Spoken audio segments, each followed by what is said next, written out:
Hi friends, good evening. Welcome to New Learning Today, PT365 Polity. First of all, thank you very much for showing so much love. PT365 ఎకాలజీకి చాలా మంది మంచి comments ఇవ్వడం జరిగింది. I felt very happy with that. And చాలా మంది likes వాళ్ళ లవ్ని కూడా ఎక్స్ప్రెస్ చేస్తున్నారు. Thank you very much. And most of the aspirants are asking polity, economy and science and technology videos కూడా చేయండి, చాలా మాకు అవసరం ఉంది అని రిక్వెస్ట్ చేయడం జరిగింది.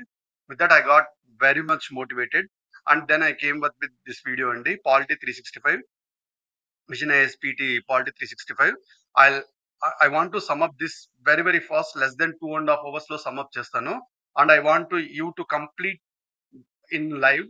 మీరు స్టార్టింగ్ నుంచి 5 నుంచి ఇది అప్లోడ్ కూడా చేయడం జరుగుతుంది. You can just go and like complete with single stretch first నుంచి లాస్ట్ వరకు ఫటాఫట్. And don't forget to like and comment. Definitely మీ లైక్స్ కామెంట్స్ వల్ల నాకు మోటివేషన్ వచ్చి నేను I will come with next video like PT365 economy and like science and technology and lots of static components కూడా తీసుకొస్తాను. And PT365 international relations and society వేరే కూడా అవి కూడా నేను కంప్లీట్ చేస్తాను. స్టాటిక్ కాంపోనెంట్స్ కూడా కంప్లీట్ చేస్తాను. అండ్ ఇఫ్ యువర్ మీకు ఒకవేళ నా ఎఫర్ట్ కి నచ్చినట్టయితే మీరు keep on going, liking and comment కూడా చేయండి. సో దట్ నేను మీకు ఫైనల్ ఎగ్జామ్ వరకు పుషప్ చేయడానికి ట్రై చేస్తాను. Let start this one PT365 ఫటాఫట్. దీంట్లో ఫస్ట్ మనకి కొన్ని చాప్టర్స్ గా డివైడ్ చేయడం జరిగింది. Issues related to the constitution, then functions of parliament, state legislature, issues related to constitution, functions of parliament, state legislature, local government, central state relations, judiciary, elections, important legislations, then important constitutional statutory or executive bodies in use, constitutional bodies, statutory bodies, executive bodies వాటి గురించి, then important aspects of governance గా divide చేయడం జరిగింది. Let's start this first topic మనకి once again.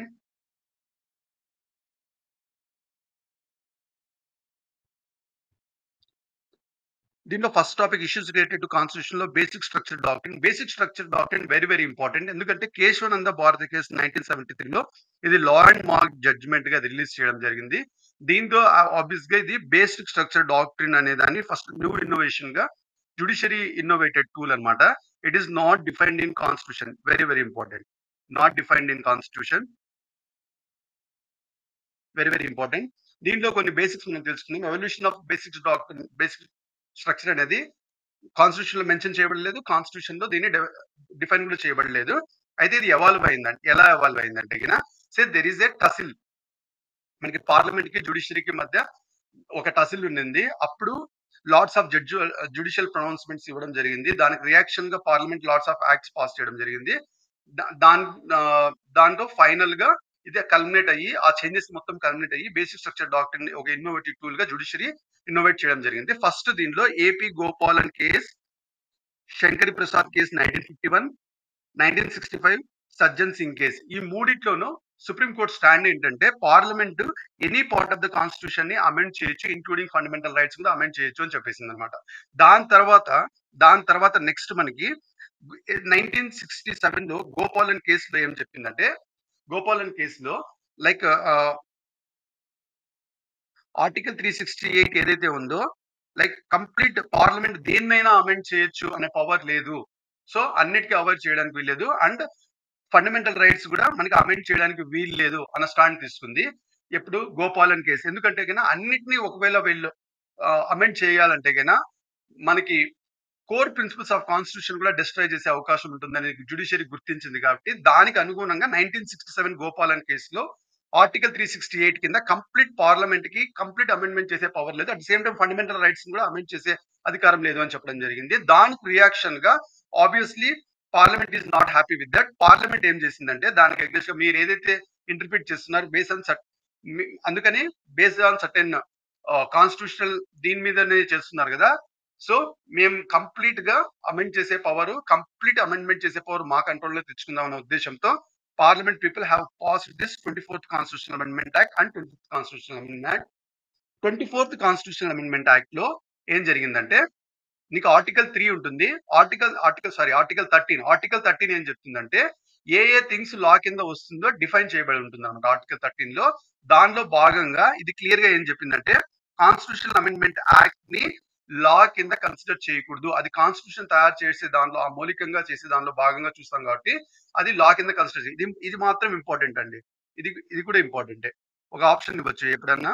Option లో అంటే constitutional amendment act is considered as law అంటాడు. It is not considered as law అనమాట. ఇది very important. So constitutional amendment అనేది ఆర్టికల్ 13 కింద లా కింద కన్సిడర్ చేయకూడదు అని చెప్పేసి 24th constitutional amendment act pass చేయడం జరిగింది. And 25th constitutional amendment act చూసినట్టయితే రైట్ టు ప్రాపర్టీ అనేది ఏదైతే ఉందో దాన్ని ఫండమెంటల్ రైట్ స్టేటస్ నుంచి తీసేసి ఒక కాంపెన్సేషన్ ఇచ్చి దాన్ని మేనేజ్ చేసే ఒక చేంజ్ తెచ్చింది. And direct principles of state policy ఏదైతే ఉందో ఫండమెంటల్ రైట్స్ కన్నా డైరెక్ట్ ప్రిన్సిపల్స్ ఆఫ్ స్టేట్ పాలసీని ముందంజలో ఉంది. అంటే ఏంటంటే ఎప్పుడైనా ఫండమెంటల్ రైట్స్ ఒకవేళ డ్యామేజ్ అవ్వడానికి కొన్ని డిపిఎస్పి ప్రిన్సిపల్స్ ని ఇంప్లిమెంట్ చేసే తరుణంలో సిటిజన్స్ యొక్క ఫండమెంటల్ రైట్స్ డ్యామేజ్ అయినా పర్వాలేదు అన్న స్టాండ్ తీసుకుందన్నమాట constitutional amendment act. So DPSP యొక్క ప్రెసిడెన్స్ ఫండమెంటల్ రైట్స్ కన్నా ముందంజ ఉండేలాగా ఇది తీసుకోవడం జరిగింది. At the same time judicial review ఏదైతే ఉందో ఆర్టికల్ 39 అండ్ ఆర్టికల్ 39C కింద ఏవైతే ఉంటాయో వాటి అన్నిటికీ జ్యుడిషియల్ రివ్యూ ఉండకూడదు అనే స్టాండ్ కూడా 25th కాన్స్టిట్యూషనల్ అమెండ్మెంట్ యాక్ట్ లో ఇవ్వడం అనేది జరిగింది అనమాట. సో ఇప్పుడు ఆబ్వియస్ గా అన్ని లాస్ అన్ని యాక్ట్స్ అన్నిటికీ జ్యుడిషియల్ రివ్యూ వర్తిస్తుంది. But 25th constitutional amendment act ద్వారా 25th కాన్స్టిట్యూషనల్ అమెండ్మెంట్ యాక్ట్ రావడంలో ఏవైతే లాస్ అండ్ యాక్ట్స్ అవి 39B అండ్ 39C కింద ఉంటాయో వాటికి జ్యుడిషియల్ రివ్యూ చేసే అధికారము సుప్రీం కోర్టుకు కూడా లేదు అనే స్టాండ్ తీస్తుంది అనమాట. ఆబ్వియస్లీ విత్ దట్ 1973లో కేశవానంద భారతి కేసు రావడం జరిగింది. ఈ కేశవానంద భారతి కేసులో ఇప్పుడు already 24th and 25th constitutional amendment act తెచ్చిన చేంజెస్ ని అకామిడేట్ చేస్తూనే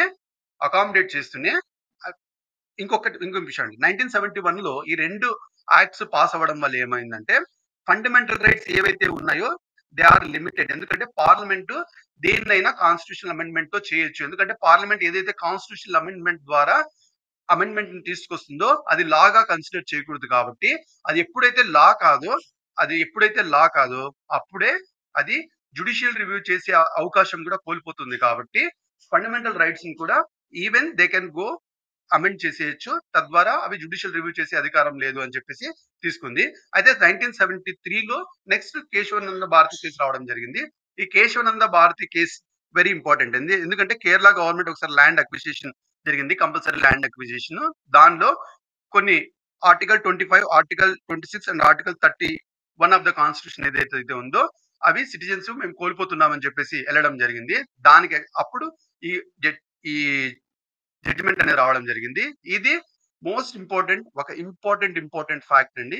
ఈ కేశవానంద భారతి కేసు జడ్జిమెంట్ ఏదైతే వర్డిక్ట్ ఇచ్చిందో అది లార్జెస్ట్ ఎవర్ బెంచ్, అంటే 13 judge bench of the Supreme Court. ఇది important. Kesavananda Bharati case judgement ఇచ్చింది లార్జెస్ట్ బెంచ్ ఏదైతే ఉందో అది ఇచ్చింది. ఆ లార్జెస్ట్ బెంచ్ 13 మెంబర్స్ 15 మెంబర్స్, ఆ నంబర్ కూడా ఇంపార్టెంట్. అది ఇవ్వడం అనేది జరిగింది. దీని కీ అవుట్కమ్స్ చూసినట్టయితే అది 24th కాన్స్టిట్యూషనల్ అమెండ్మెంట్ యాక్ట్ ఇక్కడ ఏదైతే చెప్పిందో parliament constitutional amendment act article 13 కింద లా కింద కన్సిడర్ చేయదని చేసిందో దాన్ని అప్హోల్డ్ చేసింది. బట్ దాన్ని అప్హోల్డ్ అంటేనా ఓకే మేము ఒప్పుకుంటున్నామండి, దాన్ని మనము లా కింద కన్సిడర్ చేయమని చెప్తూనే సుప్రీంకోర్టు ఏం చెప్పిందంటే పార్లమెంట్ కి లైక్ అన్ని ప్రొవిజన్స్ కి ఇంక్లూడింగ్ ఫండమెంటల్ రైట్స్ కి మీరు అమెండ్ చేసే పవర్ ఉంది, పార్లమెంట్ మీకు పవర్ చేసే అధికారం ఉంది అని చెప్పి అప్హోల్డ్ చేసింది. కానీ ఆ అమెండ్మెంట్స్ ఏవైతే ఉన్నాయో ఆ అమెండ్మెంట్స్ ఒకటి అమెండ్ చేసే పవర్ అయితే 100% ఉంది. ఆ అమెండ్ చేసేవి ఏవైతే ఉన్నాయో essential features of the constitution కి ఎస్పెషల్లీ ఏవైతే మనకి బేసిక్ స్ట్రక్చర్ గా కాన్స్టిట్యూషన్ కి ఉంటాయో వాటిని ఆల్టర్ చేయకూడదు, డ్యామేజ్ చేయకూడదు, డిస్ట్రాయ్ చేయకూడదు. కావాలంటే వాటిని ఇంకా ఎన్హాన్స్ చేయొచ్చు, అంతేగాని వాళ్ళని డ్యామేజ్ చేసేలాగా ఉండకూడదు అని స్టేట్మెంట్ తీసుకుంది. సో ఇది వెరీ ఇంపార్టెంట్ అండి, వెరీ ఇంపార్టెంట్. సో ఇప్పుడు కరెక్ట్ స్టాండ్ ఏంటి, ఫండమెంటల్ రైట్స్ దేన్నైనా సరే Parliament can amend, but at the same time వీళ్ళు essential futures or basic features ని డిస్ట్రాయ్ చేయకోకుండా అమెండ్ చేయాల్సి వస్తుంది. ఇంతకుముందు గోలక్నాథ్ కేసులో ఏదైతే ఉందో అది ఈ ఆర్టికల్ 368 లో కంప్లీట్ అమెండ్ చేయొచ్చు అని ఏదైతే ఉందో గోలక్నాథ్ కేసులో power to amend the constitution article 368 was not unlimited. అది లిమిటెడ్ పవర్, అన్లిమిటెడ్ కాదు. ఎందుకంటే అన్లిమిటెడ్ ఉందనుకో obviously any future of the constitution ఏదైనా కానీ అబ్రిడ్ చేసేయచ్చు. బట్ ఇప్పుడు ఫండమెంటల్ రైట్స్ ఏదైతే ఉందో గ్రాంటేజ్ చేసిందో అది అబ్రోగేట్ చేయడానికి కానీ లేకపోతే వాటిని డిస్ట్రక్షన్ చేసే వైపు అబ్రోగేటెడ్ ఆర్ అబ్రిడ్ చేయడానికి అవకాశం లేదు అని చెప్పడం అనేది జరిగింది అనమాట. సో గోలక్నాథ్ కేసులో ఏదైతే చెప్పిందో అన్లిమిటెడ్ గా కాన్స్టిట్యూషన్ అమెండ్మెంట్ చేసేయచ్చు అని చెప్పిందో దాన్ని లిమిట్ చేయడం అనేది జరిగింది ఆబ్వియస్లీ. సో అమెండ్ చేయొచ్చు but not at the cost of damaging the basic structure of the constitution. ఇలాగా బేసిక్ స్ట్రక్చర్ అనేది ఇన్నోవేషన్ అయింది. So basic structure is innovation of supreme court. Very very important అండి. దాని తర్వాత జుడిషియల్ రివ్యూ ఏదైతే judicial review సంబంధించిన కూడా చెప్పింది. కోర్ట్ ఏం చెప్పిందంటే జుడిషియల్ రివ్యూ అనేది integral part of the basic structure of the constitution. So judicial review మీరు పాస్ చేసే ప్రతి యాక్ట్ కి ఎవ్రీథింగ్ కి జుడిషియల్ రివ్యూ ఉంటుంది. అది integral part of the basic structure of the constitution. దాన్ని అబ్రోగ్రేట్ చేసే అధికారము పార్లమెంట్ కి లేదు అని చెప్పింది అనమాట. సో సుప్రీంకోర్టు ఆబ్వియస్ గా 25th and 29th constitutional amendment act కి అప్హోల్డ్ చేసింది. అప్హోల్డ్ చేస్తూనే ఏం చెప్పిందంటే జుడిషియల్ పవర్ ఏదైతే ఉండదు అని చెప్పిందో దానికి కట్టెలు చేసింది. So obviously 25th and 29th constitutional amendment act లో అన్ని ఆస్పెక్ట్స్ కి అది ఓకే చెప్పింది. బట్ జుడిషియల్ రివ్యూ లేకోకుండా దానికి తగ్గించడానికి ఏవైతే దానిలో స్టెప్స్ తీసుకుందో వాటిని మాత్రం ఇది కొట్టిపడేసింది. జుడిషియల్ రివ్యూ ఉంటుంది ఎందుకంటే జుడిషియల్ రివ్యూ అనేది integral part of the basic structure of the constitution కాబట్టి. And it also asserted that preamble అనేది it is a part of constitution, hence it is amendable అని కూడా చెప్పింది. సో ప్రియాంబుల్ అనేది amendable because it is a part of the constitution అనేది కూడా కేశవానంద భారతి కేసులో చెప్పడం అనేది జరిగింది. వెరీ వెరీ ఇంపార్టెంట్ అండి. కొన్ని బేసిక్ ప్రిన్సిపల్స్ ఇప్పటి వరకు బేసిక్ స్ట్రక్చర్ లో ఇన్వాల్వ్ అయ్యాయి, బేసిక్ స్ట్రక్చర్ గా పరిగణించబడింది by supreme court through lots of తన ప్రొనౌన్స్మెంట్స్ లో over the period of time ఇవ్వడం అనేది జరిగింది. ఇవన్నీ ఇవ్వడం జరిగింది. ఇదంతా వెరీ వెరీ ఇంపార్టెంట్. ఒకటి సావర్నిటీ ఆఫ్ ఇండియా, మళ్ళీ సిటిజన్స్ యొక్క ఇండివిజువల్ ఫ్రీడమ్స్ ని కంప్లీట్ గా సెక్యూర్ చేయడం అనేది, తర్వాత వెల్ఫేర్ స్టేట్స్ కి వెల్ఫేర్ అనేది ఉండడం బట్టి supremacy of constitution, republican and democratic form of government, secular and federal, ఇది very very important. Secular and federal character, separation of powers very important, unity and integrity of nation, power of judicial review, harmony and balance between fundamental rights and DPSP, ఇవన్నీ కూడా చేయొచ్చు. So important గా అర్థం చేసుకోండి, complete fundamental rights మొత్తం basic structure లో involve అయిందా అంటే రాంగ్. అందుకనే బేసిక్ ఫండమెంటల్ రైట్స్ లో కొన్నిటిని for example right to property అనే దాన్ని మనం డిలీట్ కూడా చేయగలిగాం అనమాట. సో కంప్లీట్ అలా లేదు. Harmony between the fundamental rights and DPSP అనేది బేసిక్ స్ట్రక్చర్, ఇది గుర్తుపెట్టుకోవాలి.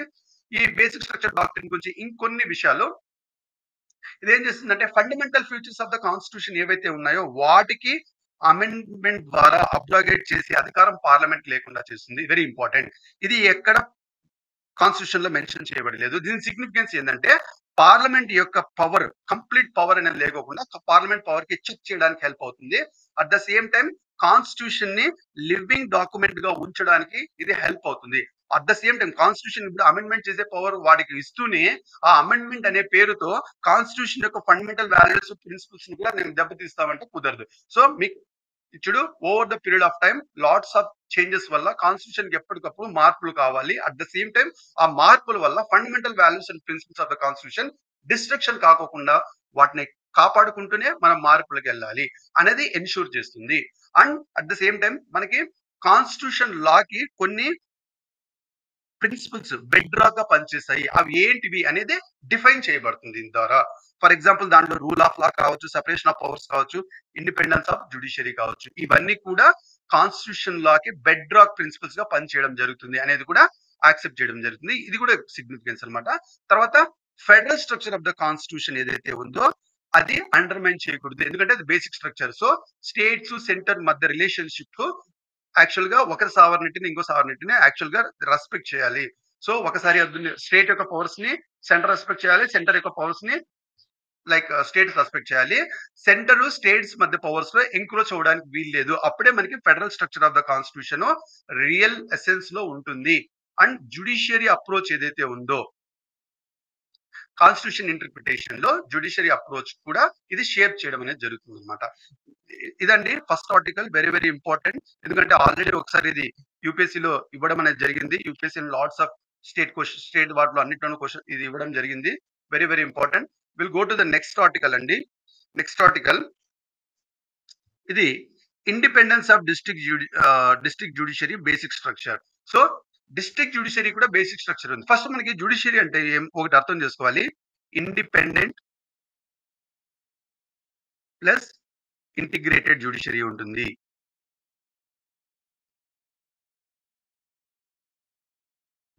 ఎప్పుడైతే ఇండిపెండెంట్ జ్యుడిషియరీ అంటున్నామో వీటికి సాలరీస్, ఎమ్యూల్మెంట్స్ అన్ని విషయాలు కూడా they are charged on consolidated fund of India. ఎప్పుడైతే charged on consolidated fund of India ఉంటుందో వాటి సాలరీస్ కానీ, వాటి ఇండిపెండెంట్ మెకానిజం కానీ, ఆ ఫంక్షనింగ్ ఆఫ్ జ్యుడిషియరీ అవ్వడానికి పార్లమెంటరీ అప్రూవల్ లేకోకుండానే కన్సాలిడేటెడ్ ఫండ్ ఆఫ్ ఇండియా డబ్బులు తీసుకోవచ్చు. అది ఇంపార్టెంట్ అనమాట. చార్జ్ ఆన్, ఒకవేళ charge from consolidated of India అంటే పార్లమెంటరీ అప్రూవల్ అయ్యి అవ్వాలి. అవి ఏ వాటికైతే ఆ ఇండిపెండెన్స్ అవసరం లేదో వాటికి ఇది ఉంటుంది. సో జ్యుడిషియరీ యొక్క ఇండిపెండెన్స్ మెయింటైన్ చేయడానికి కోసం ఒకటి they are charged on consolidated fund of India, ఒకటి consolidated fund of India. So వాటికి మెయింటెనెన్స్ కోసం, ఆ డబ్బుల కోసం పార్లమెంటరీ అప్రూవల్ అవసరం లేదు అనేది most important. And integrated judiciary అంటే ఏంటంటే like supreme courts, high courts and district courts మొత్తం ఇంటిగ్రేటెడ్. అంటే ఇప్పుడు స్టేట్ లాస్ ని ఓన్లీ హైకోర్ట్ చేయాలి, సెంట్రల్ లాస్ ని అట్లా చేయాలి అటేం లేదు. సుప్రీం కోర్ట్ అనేది స్టేట్ అండ్ సెంట్రల్ లాస్ రెండింటిని చేస్తుంది, హైకోర్టు కూడా అట్లే చేస్తుంది. And at the same time ఇక డిస్ట్రిక్ట్ జ్యుడిషియరీలో high court, supreme court and district లెవెల్లో వాటి ఆ జడ్జెస్ మొత్తానికి pay, pension and other service conditions మొత్తం ఇంటిగ్రేటెడ్ అయ్యి ఉంటాయి. అది important.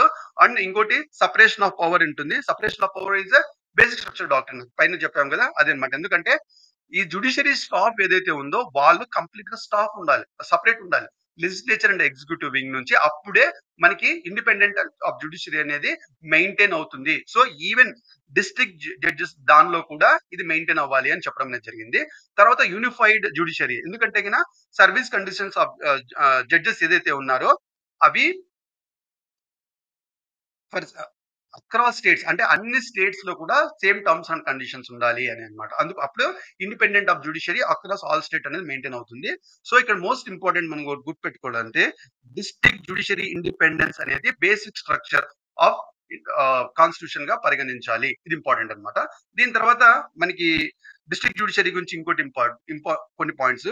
Highest authority in the state ఏదంటే డిస్ట్రిక్ట్ జడ్జి. ఇది ఇంపార్టెంట్. సారీ, స్టేట్ కాదు, highest judicial authority in the district వచ్చి district judge. It's not high court judge, high court కాదు, chief justice of state, particular state అది కాదు. ఇది వెరీ వెరీ ఇంపార్టెంట్. దాని తర్వాత ఈ స్టేట్ కి సంబంధించింది ఆర్గనైజేషన్ ఎలా ఉండాలి, జ్యుడిస్టిక్షన్ ఎంత వరకు, Naman క్లేచర్ of judiciary, subordinate judiciary ఎలా ఉండాలి, ఆ విషయాలు మొత్తం ఆ పర్టికులర్ స్టేట్, ఆ డిస్ట్రిక్ట్ లెవెల్లో ఆర్గనైజేషన్ ఎలా ఉండాలి, జ్యుడిస్టిక్షన్ ఎలా ఉండాలి, ఆ నామన్క్లేచర్ అంతా ఎలా ఉండాలి, అవన్నీ స్టేట్స్ డిసైడ్ చేస్తాయి. ఇది వెరీ వెరీ ఇంపార్టెంట్. హెన్స్ ఇవి ఇక్కడ మనకి కొన్ని స్టేట్స్ నుంచి ఇంకో స్టేట్స్ కి డిఫర్ అవుతూ ఉంటుంది. ఇవి హైకోర్టు కింద ఉంటాయి. ఎలా ఉంటుందంటే చూడండి, హైకోర్టు ఉంటుంది, దాని కింద district courts or session courts ఉంటాయి. వాటి కింద సివిల్ సైడ్ వస్తే లైక్ సబార్డినేట్ జడ్జెస్ కోర్టు, మున్సిఫ్ కోర్టు, సివిల్ సైడ్ ఉంటుంది. అండ్ క్రిమినల్ సైడ్ చూస్తే మనకి chief judicial magistrate court and judicial magistrate court ఉంటుంది. వెరీ వెరీ ఇంపార్టెంట్ అనమాట. సో ఇంకొకటి very important, district judges appointment, posting, వాటి ప్రమోషన్, ఈ విషయాలు అన్ని ఎవరుంటేనే మేడ్ బై గవర్నర్. అంటే అపాయింట్మెంట్ కానీ, పోస్టింగ్ కానీ, ప్రమోషన్ కానీ ఇవన్నీ గవర్నర్ చేస్తారు in consultation with the high court అండి. In consultation with the high court ని కన్సల్ట్ చేస్తూ లైక్ డిస్ట్రిక్ట్ కోర్ట్ యొక్క అపాయింట్మెంట్, పోస్టింగ్, ప్రమోషన్ మొత్తం గవర్నర్ చేస్తారు. ఐ థింక్ నేను చాలా స్పీడ్ గా చెప్తున్నాను, but I want to complete this PT 365 in less then 3 hours if possible. అంటే ఇంపార్టెంట్ థింగ్స్ ఏవి మిస్ కాకుండా చేయాలని ఉంది. అందుకని I want to speed up.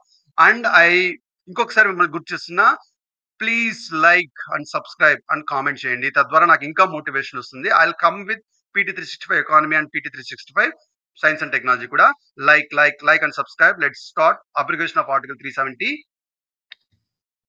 Recent గా కాన్స్టిట్యూషన్ బెంచ్ సుప్రీం కోర్ట్ ఏం చేసిందంటే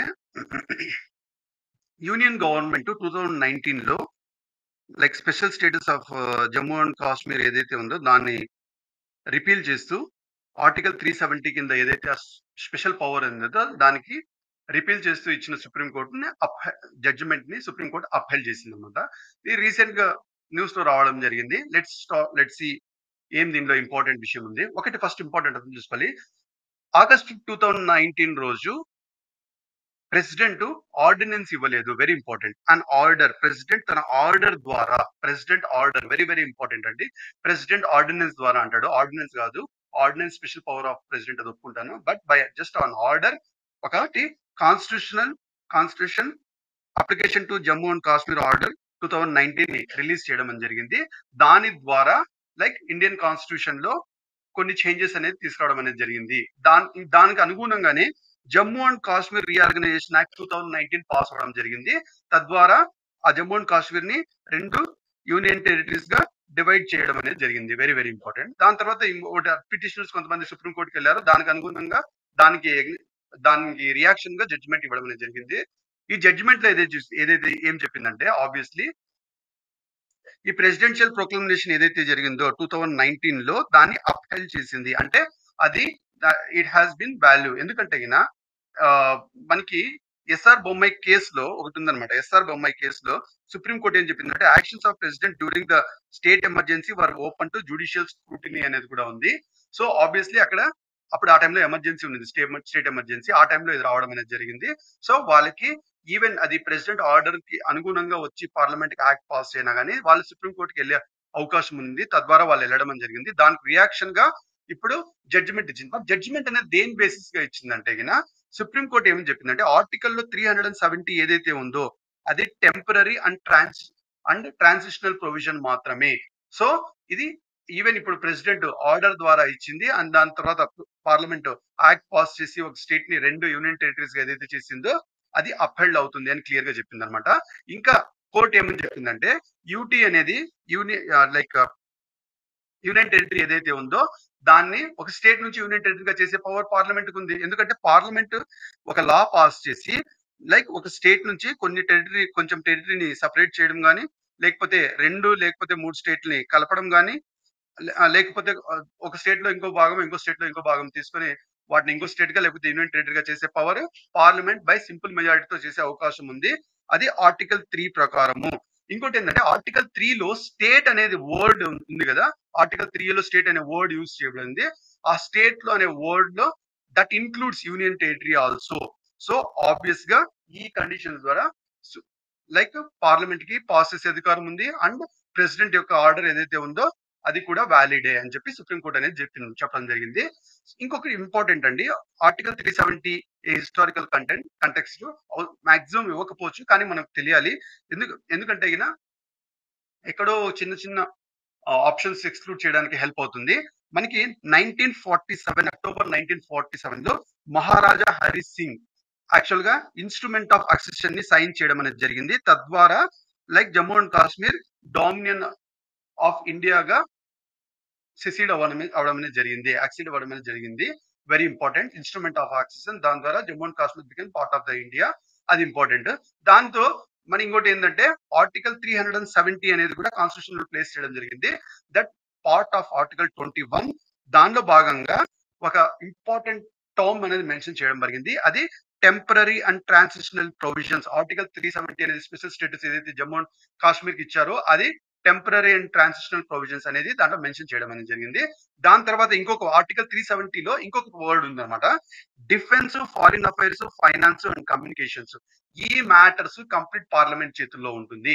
ఏ మ్యాటర్స్ కాకుండా వేరే మ్యాటర్స్ మొత్తం స్టేట్ చేతుల్లో ఉంటుంది. But at the same time వాటిల్లో కూడా కొన్ని చేంజెస్ పార్లమెంట్ తీసుకురావాలంటే ఆ జమ్మూ అండ్ కాశ్మీర్ యొక్క గవర్నమెంట్ కంకరెన్స్ తో మాత్రమే వాటిని తీసుకోవాలి. సో ఇప్పుడు యూనియన్ పార్లమెంట్ ఒక యూనియన్ లా పాస్ చేసింది అనుకోండి, అన్ని స్టేట్స్ కి ఇంప్లిమెంట్ చేయొచ్చు. బట్ జమ్మూ అండ్ కాశ్మీర్ లో ఇంప్లిమెంట్ చేయాలంటే ఆ స్టేట్ యొక్క కంకరెన్స్ అంటే ఆ స్టేట్ లెజిస్లేచర్ యొక్క అగ్రిమెంట్ తీసుకునేసే అప్లై చేసే అవకాశం ఉంది అనమాట ఆర్టికల్ 370 ఉన్నప్పుడు. However it is abrogated now. Article 370 అనేది ఉండడం వల్లనే ఆర్టికల్ 35A అనేది కూడా ఇంకొక ఆర్టికల్ రావడం అనేది జరిగింది. ఇది వచ్చేసి ఆబ్వియస్లీ జమ్మూ అండ్ కాశ్మీర్ అసెంబ్లీకి gave powers to the Jammu and Kashmir Assembly to define the parliament. Jammu and Kashmir Assembly కి పవర్ ఉండిందన్నమాట to decide permanent residents of the state ఎవరు, స్పెషల్ రైట్స్ ఎవరు అండ్ ప్రివిలేజెస్ ఎవరు అని.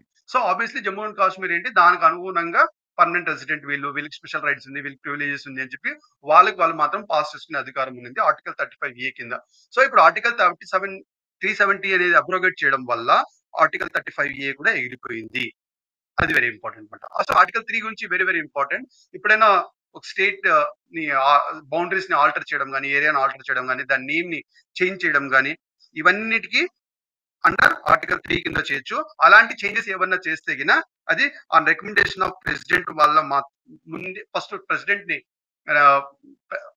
అట్లాంటి బిల్లు ఇంట్రడ్యూస్ చేసేటప్పుడు on recommendation of president ని చెప్పి చేయాలా. అది very important.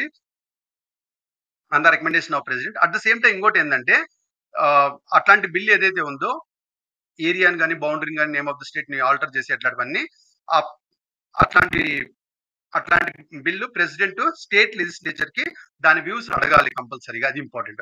But state legislature ఏదైతే వ్యూ ఇస్తుందో ఇన్ రిటర్న్ అది బైండింగ్ కాదు. వెరీ వెరీ ఇంపార్టెంట్ అండి. Let see this one. So article 3 అనేది ఇంపార్టెంట్, 370 అనేది important. Then why it is in news, judgement ఏంటి, జడ్జ్మెంట్ దేని బేసిస్ ఉంది, ఇదే important. Then national capital territory of Delhi amendment act very important.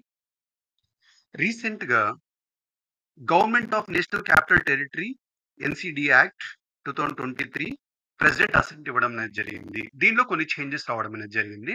అది ఈ ఆర్టికల్. అయితే ఈ చేంజెస్ రావడం దీనివల్ల ఏదైతే ఉందో ఫస్ట్ ఢిల్లీ గవర్నెన్స్ మొత్తం ఎలా ఉంది, ఆ ఎవల్యూషన్ మొత్తం ఇక్కడ ఇవ్వడం జరిగింది. First will see this. అది మనం చూసినట్టే మనకు అర్థమవుతుంది ఈజీగా. Evolution of administration of Delhi government. Delhi government administration చేస్తే ఫస్ట్ 1951 లో ఇది పార్ట్ సి గా ఉండింది. ఢిల్లీ అనేది పార్ట్ సి స్టేట్ గా ఉండింది. Delhi was made as part C state. తర్వాత 1952 లో దీనికి legislative assembly was created with elected chief minister. So legislative assembly అనేది 1952 లో రావడం అనేది జరిగింది. దీనికి చీఫ్ మినిస్టర్ కూడా ఎలక్టెడ్ చీఫ్ మినిస్టర్ ఉంటాడు 1952. తర్వాత 56 లో వచ్చేసి రీఆర్గనైజేషన్ యాక్ట్ కింద ఢిల్లీ బికేమ్ యూటీ. ఇది వెరీ వెరీ ఇంపార్టెంట్ అండి. So Delhi became union territory in 1956 as per which act అంటే state reorganisation act. Very important. తర్వాత 10 years తర్వాత 66 లో ఢిల్లీ అడ్మినిస్ట్రేషన్ యాక్ట్ అనేది ఇంకోటి పాస్ చేసింది. దాని వల్ల ఏమవుతుందంటే limited representative government in India Delhi అనేది ఫామ్ అవడం అనేది జరుగుతుంది. So a limited representative government in Delhi was formed 1966 act ద్వారా. అది ఢిల్లీ అడ్మినిస్ట్రేషన్ యాక్ట్ ద్వారా. ఇది ఇంపార్టెంట్. సో ఈ రెండింటికి మధ్య ఉన్న డిఫరెన్స్ మీరు గమనించినట్టయితే యూటీ అనేది దేని వల్ల ఫామ్ అయింది, లిమిటెడ్ గవర్నమెంట్ అనేది దేని వల్ల ఫామ్ అయింది, ఈ ఇంపార్టెంట్ టేక్ వేస్ ఇంపార్టెంట్. దాని తర్వాత 1991 లో ఏం జరుగుతుంది, 69th constitutional amendment act pass అవడం జరుగుతుంది. At the same time GNCDT act 1991 కూడా పాస్ అవడం అనేది జరుగుతుంది.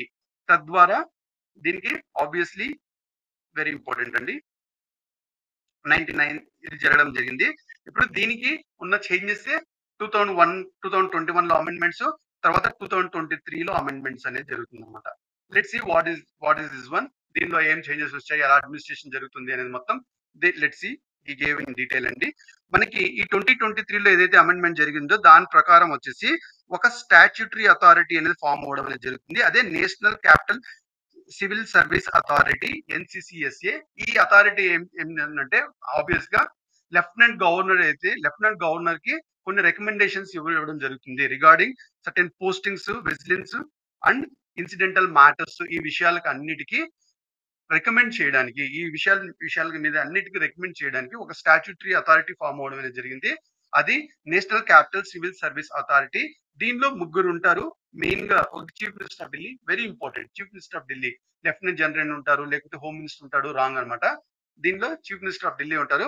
తర్వాత principals home secretary of Delhi government, తర్వాత chief secretary of Delhi government. ఈ ముగ్గురు ఉంటారు.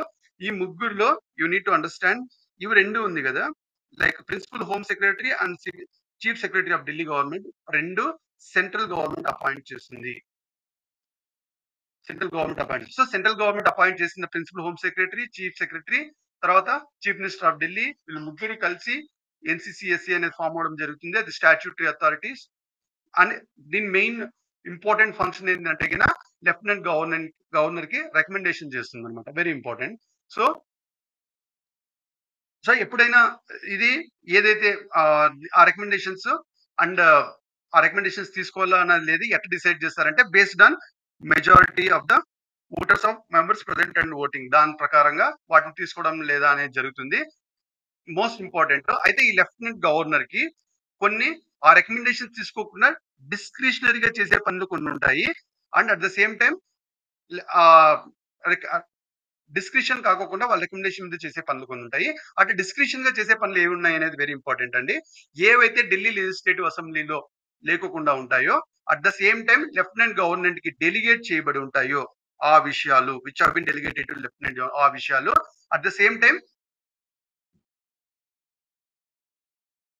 ఏదన్నా లా పాస్ చేసి పార్లమెంట్ గాని ఏదన్నా లా పాస్ చేసి కొన్ని విషయాలు on discretion of lieutenant general ఉంటది. లెఫ్టినెంట్ గవర్నర్ ఏదైతే ఉంటుందో కంప్లీట్ అతను డిస్క్రిషన్ గా చేయాలి.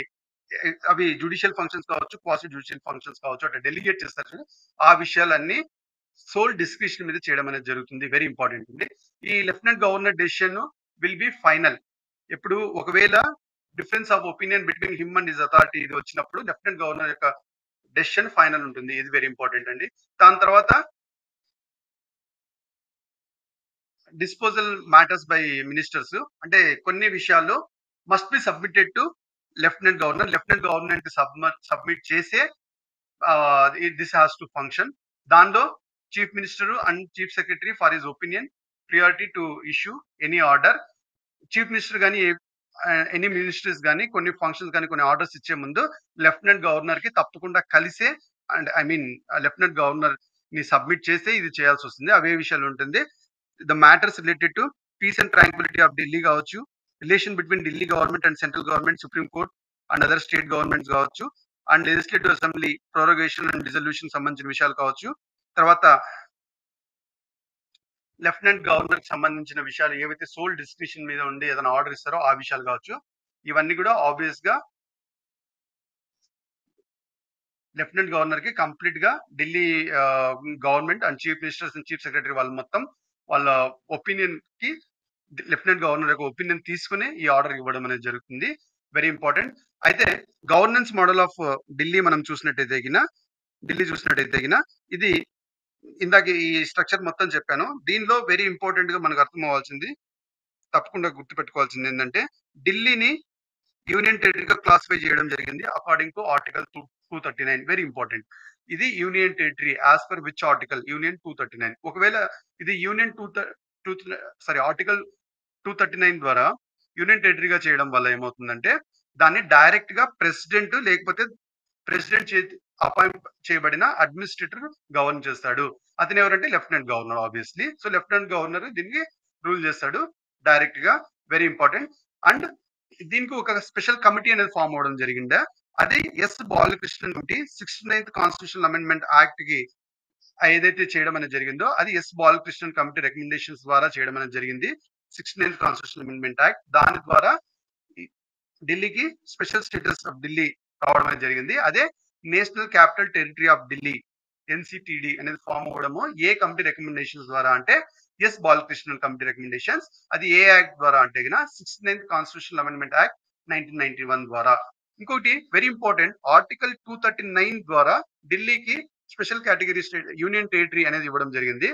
సో ఒక ఆ యూనియన్ టెరిటరీకి ఉన్న దానికి నేషనల్ క్యాపిటల్ టెరిటరీగా ఒక స్పెషల్ స్టేటస్ రావడానికి 69th కాన్స్టిట్యూషనల్ అమెండ్మెంట్ యాక్ట్ దాని తర్వాత వెరీ ఇంపార్టెంట్, ఆ ఢిల్లీ యూటీ ఏదైతే ఉందో దానికి ఒక సపరేట్ లెజిస్లేచర్ అంటే లా మేకింగ్ బాడీ ఉండడం కోసము అది దేని బేసిస్ మీద అంటే article 239 very very important. Article 239 ద్వారా ఏ చేంజెస్ వచ్చాయి అండ్ బాలకృష్ణన్ కమిటీ ద్వారా 69th కాన్స్టిట్యూషనల్ అమెండ్మెంట్ ద్వారా ఏ చేంజెస్ వచ్చాయి, అది national capital territory of India ఉద్భవించడం అనేది 69th కాన్స్టిట్యూషనల్ అమెండ్మెంట్ యాక్ట్. తర్వాత ఆర్టికల్ 239 కింద ఏం జరిగిందంటే ఆ ఢిల్లీ యూటీకి సపరేట్ లెజిస్లేచర్ అనేది ఫామ్ అవడం అనేది జరిగింది. వెరీ వెరీ ఇంపార్టెంట్ అండి. దాని తర్వాత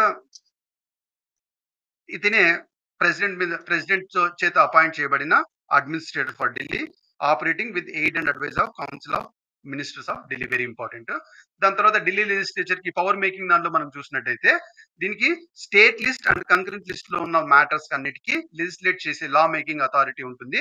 but police, public order and land ఈ విషయాలకు మాత్రం ఢిల్లీ యూనియన్ టెరిటరీకి లా మేకింగ్ అథారిటీ ఉండదు. ఢిల్లీ లెజిస్లేచర్ కి లా మేకింగ్ అథారిటీ ఉండదు.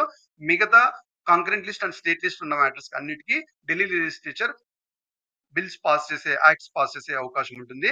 అండ్ వెరీ ఇంపార్టెంట్ ఇంకొకటి, parliament like state and concurrent list లో ఉన్న విషయాలు అన్నిటిపైన పార్లమెంట్ కెన్ పాస్ చేయొచ్చు. సో మన స్టేట్స్, వేరే స్టేట్స్ మనం చూసినట్టయితే స్టేట్ లిస్ట్ చేయడానికి వీల్లేదు కదా. బట్ ఇక్కడ అన్ని మ్యాటర్స్ కి స్టేట్ అండ్ కంకరెంట్ లిస్ట్ లో ఢిల్లీకి సంబంధించిన అన్ని విషయాల మీద కూడా పార్లమెంట్ పాస్ చేయొచ్చు. వెరీ వెరీ ఇంపార్టెంట్ చేంజ్ అండి. ఇట్లాంటి డిఫరెన్స్ మనం తప్పకుండా అర్థం చేసుకోవాలి. తర్వాత ఈ జిఎన్సిడిటి యాక్ట్ ఏదైతే ఫామ్ అయిందో, ఇది ఆబ్వియస్లీ ఢిల్లీ అసెంబ్లీ కానీ ఢిల్లీ గవర్నమెంట్ కానీ ఎలా ఫంక్షన్ అవ్వాలి అనేది మొత్తం ఈ యాక్ట్ ద్వారా జరుగుతుంది.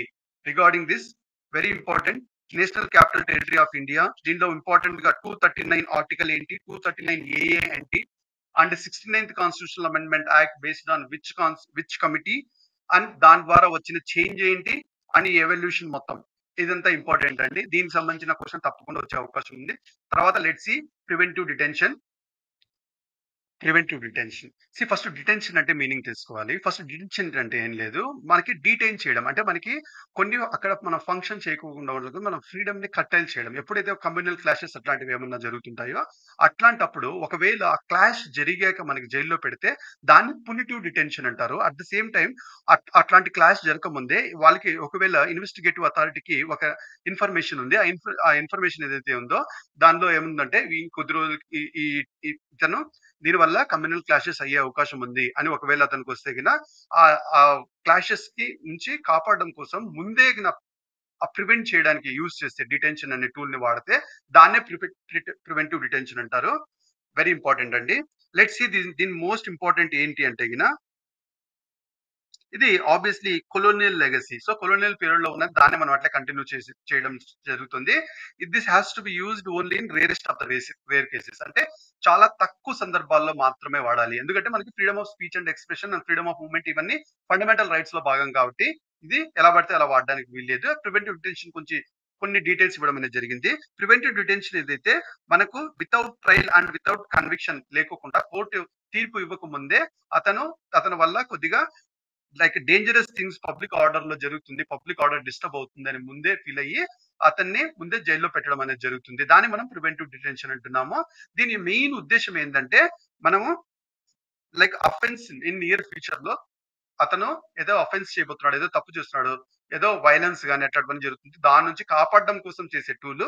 అయితే దీనిలో ఫస్ట్ ఈ ప్రివెంటివ్ డిటెన్షన్ అర్థం చేసుకోవాలంటే మనకి ఫస్ట్ ఆర్టికల్ 22 క్లియర్ గా తెలియాలి. ఆర్టికల్ 22(1), ఆర్టికల్ 22(2), ఆర్టికల్ 23 మనం చూసినట్టయితే ఫస్ట్ ఆర్టికల్ 22(1) ఏం చెప్తారంటే ఏ పర్సన్ కి మనం లైక్ కస్టడీలో తీసుకోవడానికి వీల్లేదు, అరెస్ట్ చేయడానికి వీల్లేదు. ఒకవేళ అరెస్ట్ చేయాలంటే అతనికి ఇన్ఫార్మ్ చేయాలి, అతనికి కన్సల్ట్ చేయాలి, ఒక లీగల్ ప్రాక్టీషనర్ కి మనకి ఇది చేయాలి, అప్పుడే అతన్ని కట్టైల్ చేసే అవకాశం ఉంది. సో ఎవరిని మనం కస్టడీకి తీసుకోవడం కానీ లేకపోతే వన్ సెకండ్, లైక్ కస్టడీలో తీసుకోవడం కానీ లేకపోతే అరెస్ట్ చేయడం కానీ తద్వారా డీటైన్ చేయడం అనేది జరగకూడదు. అట్ ద సేమ్ టైం అతనికి లైక్ లీగల్ ప్రాక్టీషనర్ కి కలవకుండా చేయకూడదు. అతనికి లీగల్ ప్రాక్టీషనర్ కి కలిసే అవకాశం ఉంటుంది కాబట్టి కలవనివ్వాలి. ఈ రెండు ఫండమెంటల్ రైట్ లో భాగము 22(1) చెప్తుంది. 22(2) ఏం చెప్తుందంటే ఎవరైతే సరే అరెస్ట్ చేయబడ్డాడో, డీటైన్ చేయబడ్డాడో వాడు విత్ ఇన్ 24 hours లోపల మెజిస్ట్రేట్ అంటే కోర్టులో హాజరుపరచాలా అని ఆర్టికల్ 22(2) చెప్తుంది. అయితే ఆర్టికల్ 22(3) ఏం చెప్తుందంటే పై చెప్పిన రెండు క్లాజులు లైక్ ఈ ప్రివెంటివ్ డిటెన్షన్ ఏదైతే ఉందో, preventive detention in according to law అంటే లా అనుగుణంగా ప్రివెంటివ్ డిటెన్షన్ దీనిగా అవి వర్తించవు.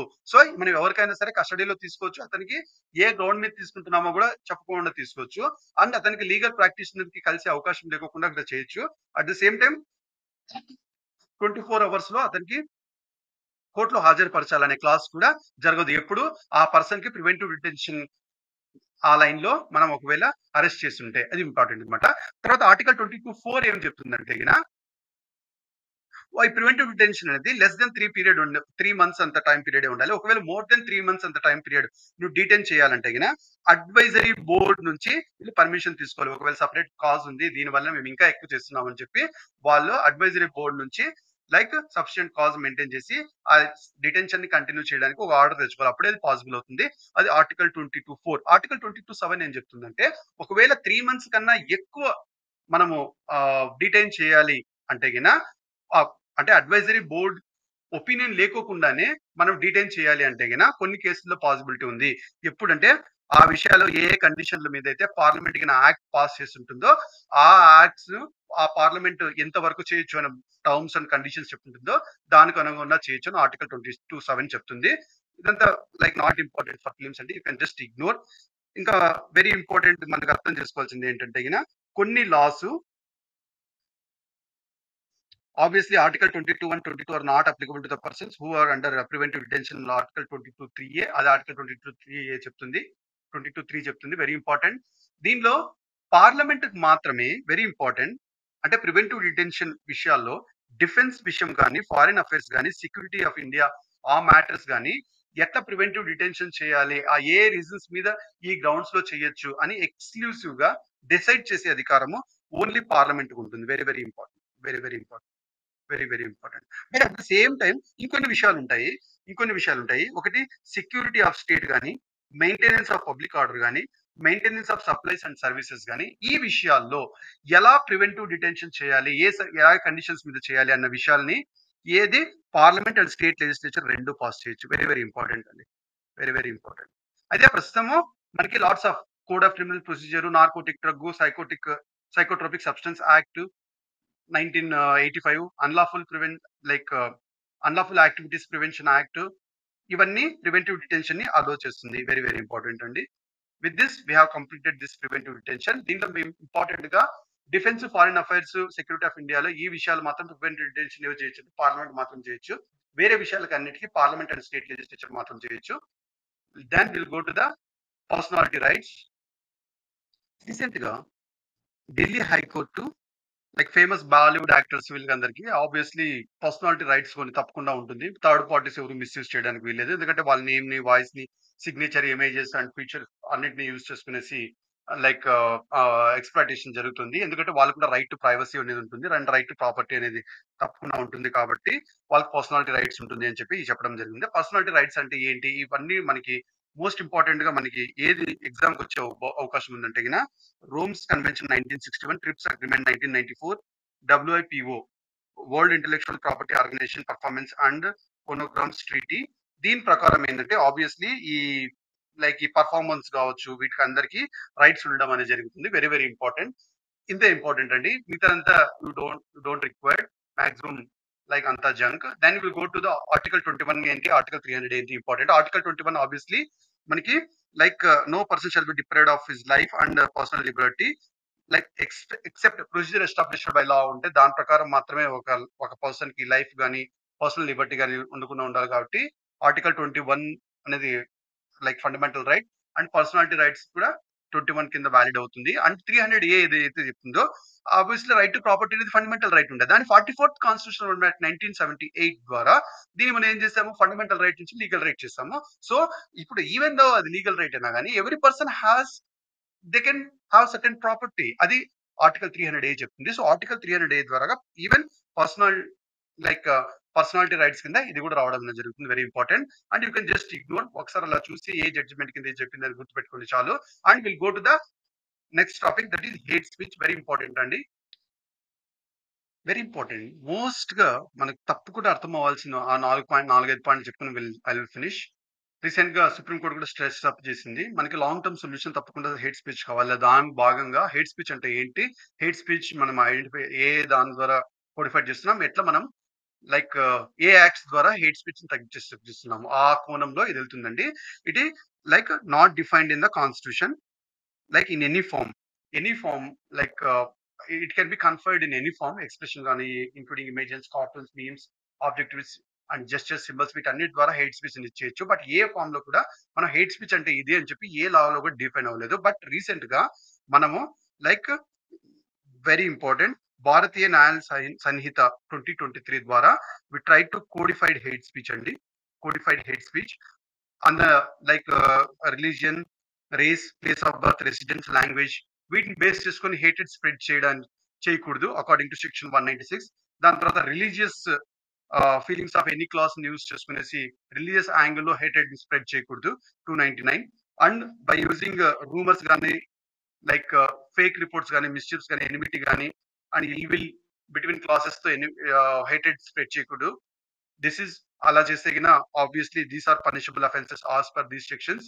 అండ్ ఇంకొకటి రిప్రజెంటేషన్ ఆఫ్ పీపుల్ యాక్ట్ 1951లో ఏం చెప్తుందంటే సెక్షన్ 8 ఏం చెప్తుందంటే ఎవరైతే ఎమ్మెల్యే ఎంపీకి ఎవరైతే క్వాలిఫైడ్ ఎలక్షన్స్ కండక్ట్ చేస్తుంటారో ఎస్పెషల్లీ వాళ్ళెవ్వరు ఫ్రీడమ్ ఆఫ్ స్పీచ్ ని మిస్యూజ్ చేసి హేటెడ్ ని స్ప్రెడ్ చేసినట్టయితే వాళ్ళు అది నిర్ధారణగా జరిగితే గిన వాళ్ళకి ఆబ్వియస్లీ 2 సంవత్సరాల కన్నా ఎక్కువ జైలు శిక్ష గిన ఉన్నట్టయితే if convicted more than 2 years కింద ఉన్నట్టయితే ఆబ్వియస్ గా వాళ్ళకి ఎలక్షన్ లో కండక్ట్ చేసే అవకాశం కూడా పోతుంది. ఆ 2 ఇయర్స్ ప్లస్ 6 ఇయర్స్ అంటే 8 ఇయర్స్ వరకు వాళ్ళకి ఎలక్షన్ లో కండక్ట్ చేసే అవకాశం కూడా పోతుంది. And they will know more the public representative అనేది చెప్పడం జరుగుతుంది. ఇది ఇంపార్టెంట్. దాని తర్వాత ఇంకొకటి సెక్షన్ 123A అండ్ సెక్షన్ 125 ఇది ఏదైతే ఉందో ఇది religion, race and caste community వాటి బేసిస్ మీదుగా లైక్ హేటెడ్ స్ప్రెడ్ చేసే అవకాశం లేకుండా సెక్షన్ 123 అండ్ సెక్షన్ 125 ఇవి రెండు ఆర్టికల్ 1951 యాక్ట్ ఆర్పిఐ 1951 యాక్ట్ ద్వారా లైక్ హేట్ స్పీచ్ ని రెగ్యులేట్ చేస్తుంది. ఇంకొకటి ఏంటంటే సివిల్ రైట్స్ యాక్ట్ 1955 ఆబ్వియస్ గా మనకి అన్టచబిలిటీ అనేది ఇట్ స్ప్రెడ్స్ ద హేట్రెడ్నెస్ అనమాట. సో ఈ యాక్ట్ ప్రకారము section 7 will penalise who will practice untouchability. So indirect గా ఇవన్నీ కూడా మనకి లైక్ హేట్ స్పీచ్ ని కర్బ్ చేయడానికి హెల్ప్ అవుతుంది. ఇంకోటి రిలీజియస్ ఇన్స్టిట్యూషన్స్ యాక్ట్ 1988 దీని ద్వారా కూడా రిలీజియస్ ఇన్స్టిట్యూషన్స్ ఆర్ ఈ విషయాల్లో రిలీజియస్ ఆస్పెక్ట్స్ లో డిస్హార్మోనియన్ ప్రమోట్ చేయడము, హేటెడ్ ప్రమోట్ చేయడము ఆ విషయాలన్నీ ఈ యాక్ట్ కింద పనిష్ చేయడం అనేది జరుగుతుంది. సో ఇది మెయిన్స్ కి important. How do you define hate speech and what are the provisions to regulate the hate speech అట్లా ఏదైనా క్వశ్చన్ రావచ్చు. బట్ ఈ ఆస్పెక్ట్స్ తప్పకుండా మనం క్లిన్స్ కూడా తెలియాలి. Then will go to the next one, place of worship act 1991. Before going that ఇంకొకసారి అండి please like and subscribe, don't miss. ఇంకా PT 365 I'll come with most effective అండి. Place of worship act 1991 very important. దీంట్లో 4 fact important. First act ఏంటంటే గిన ఈ act ఏం చెప్తుందంటే August 15, 1947 ఆ రిలీజియస్ స్పేస్ ఒకవేళ హిందూ కావచ్చు, ఇస్లాం కావచ్చు, క్రిస్టియన్ కావచ్చు, పార్సీస్ కావచ్చు, ఏదైనా కావచ్చు, అది ఏ మతంలో అయితే ఆ రోజు పూజింపబడుతుందో అది ఆ మతం సంబంధించిందే అని ఇంపార్టెంట్ అనమాట.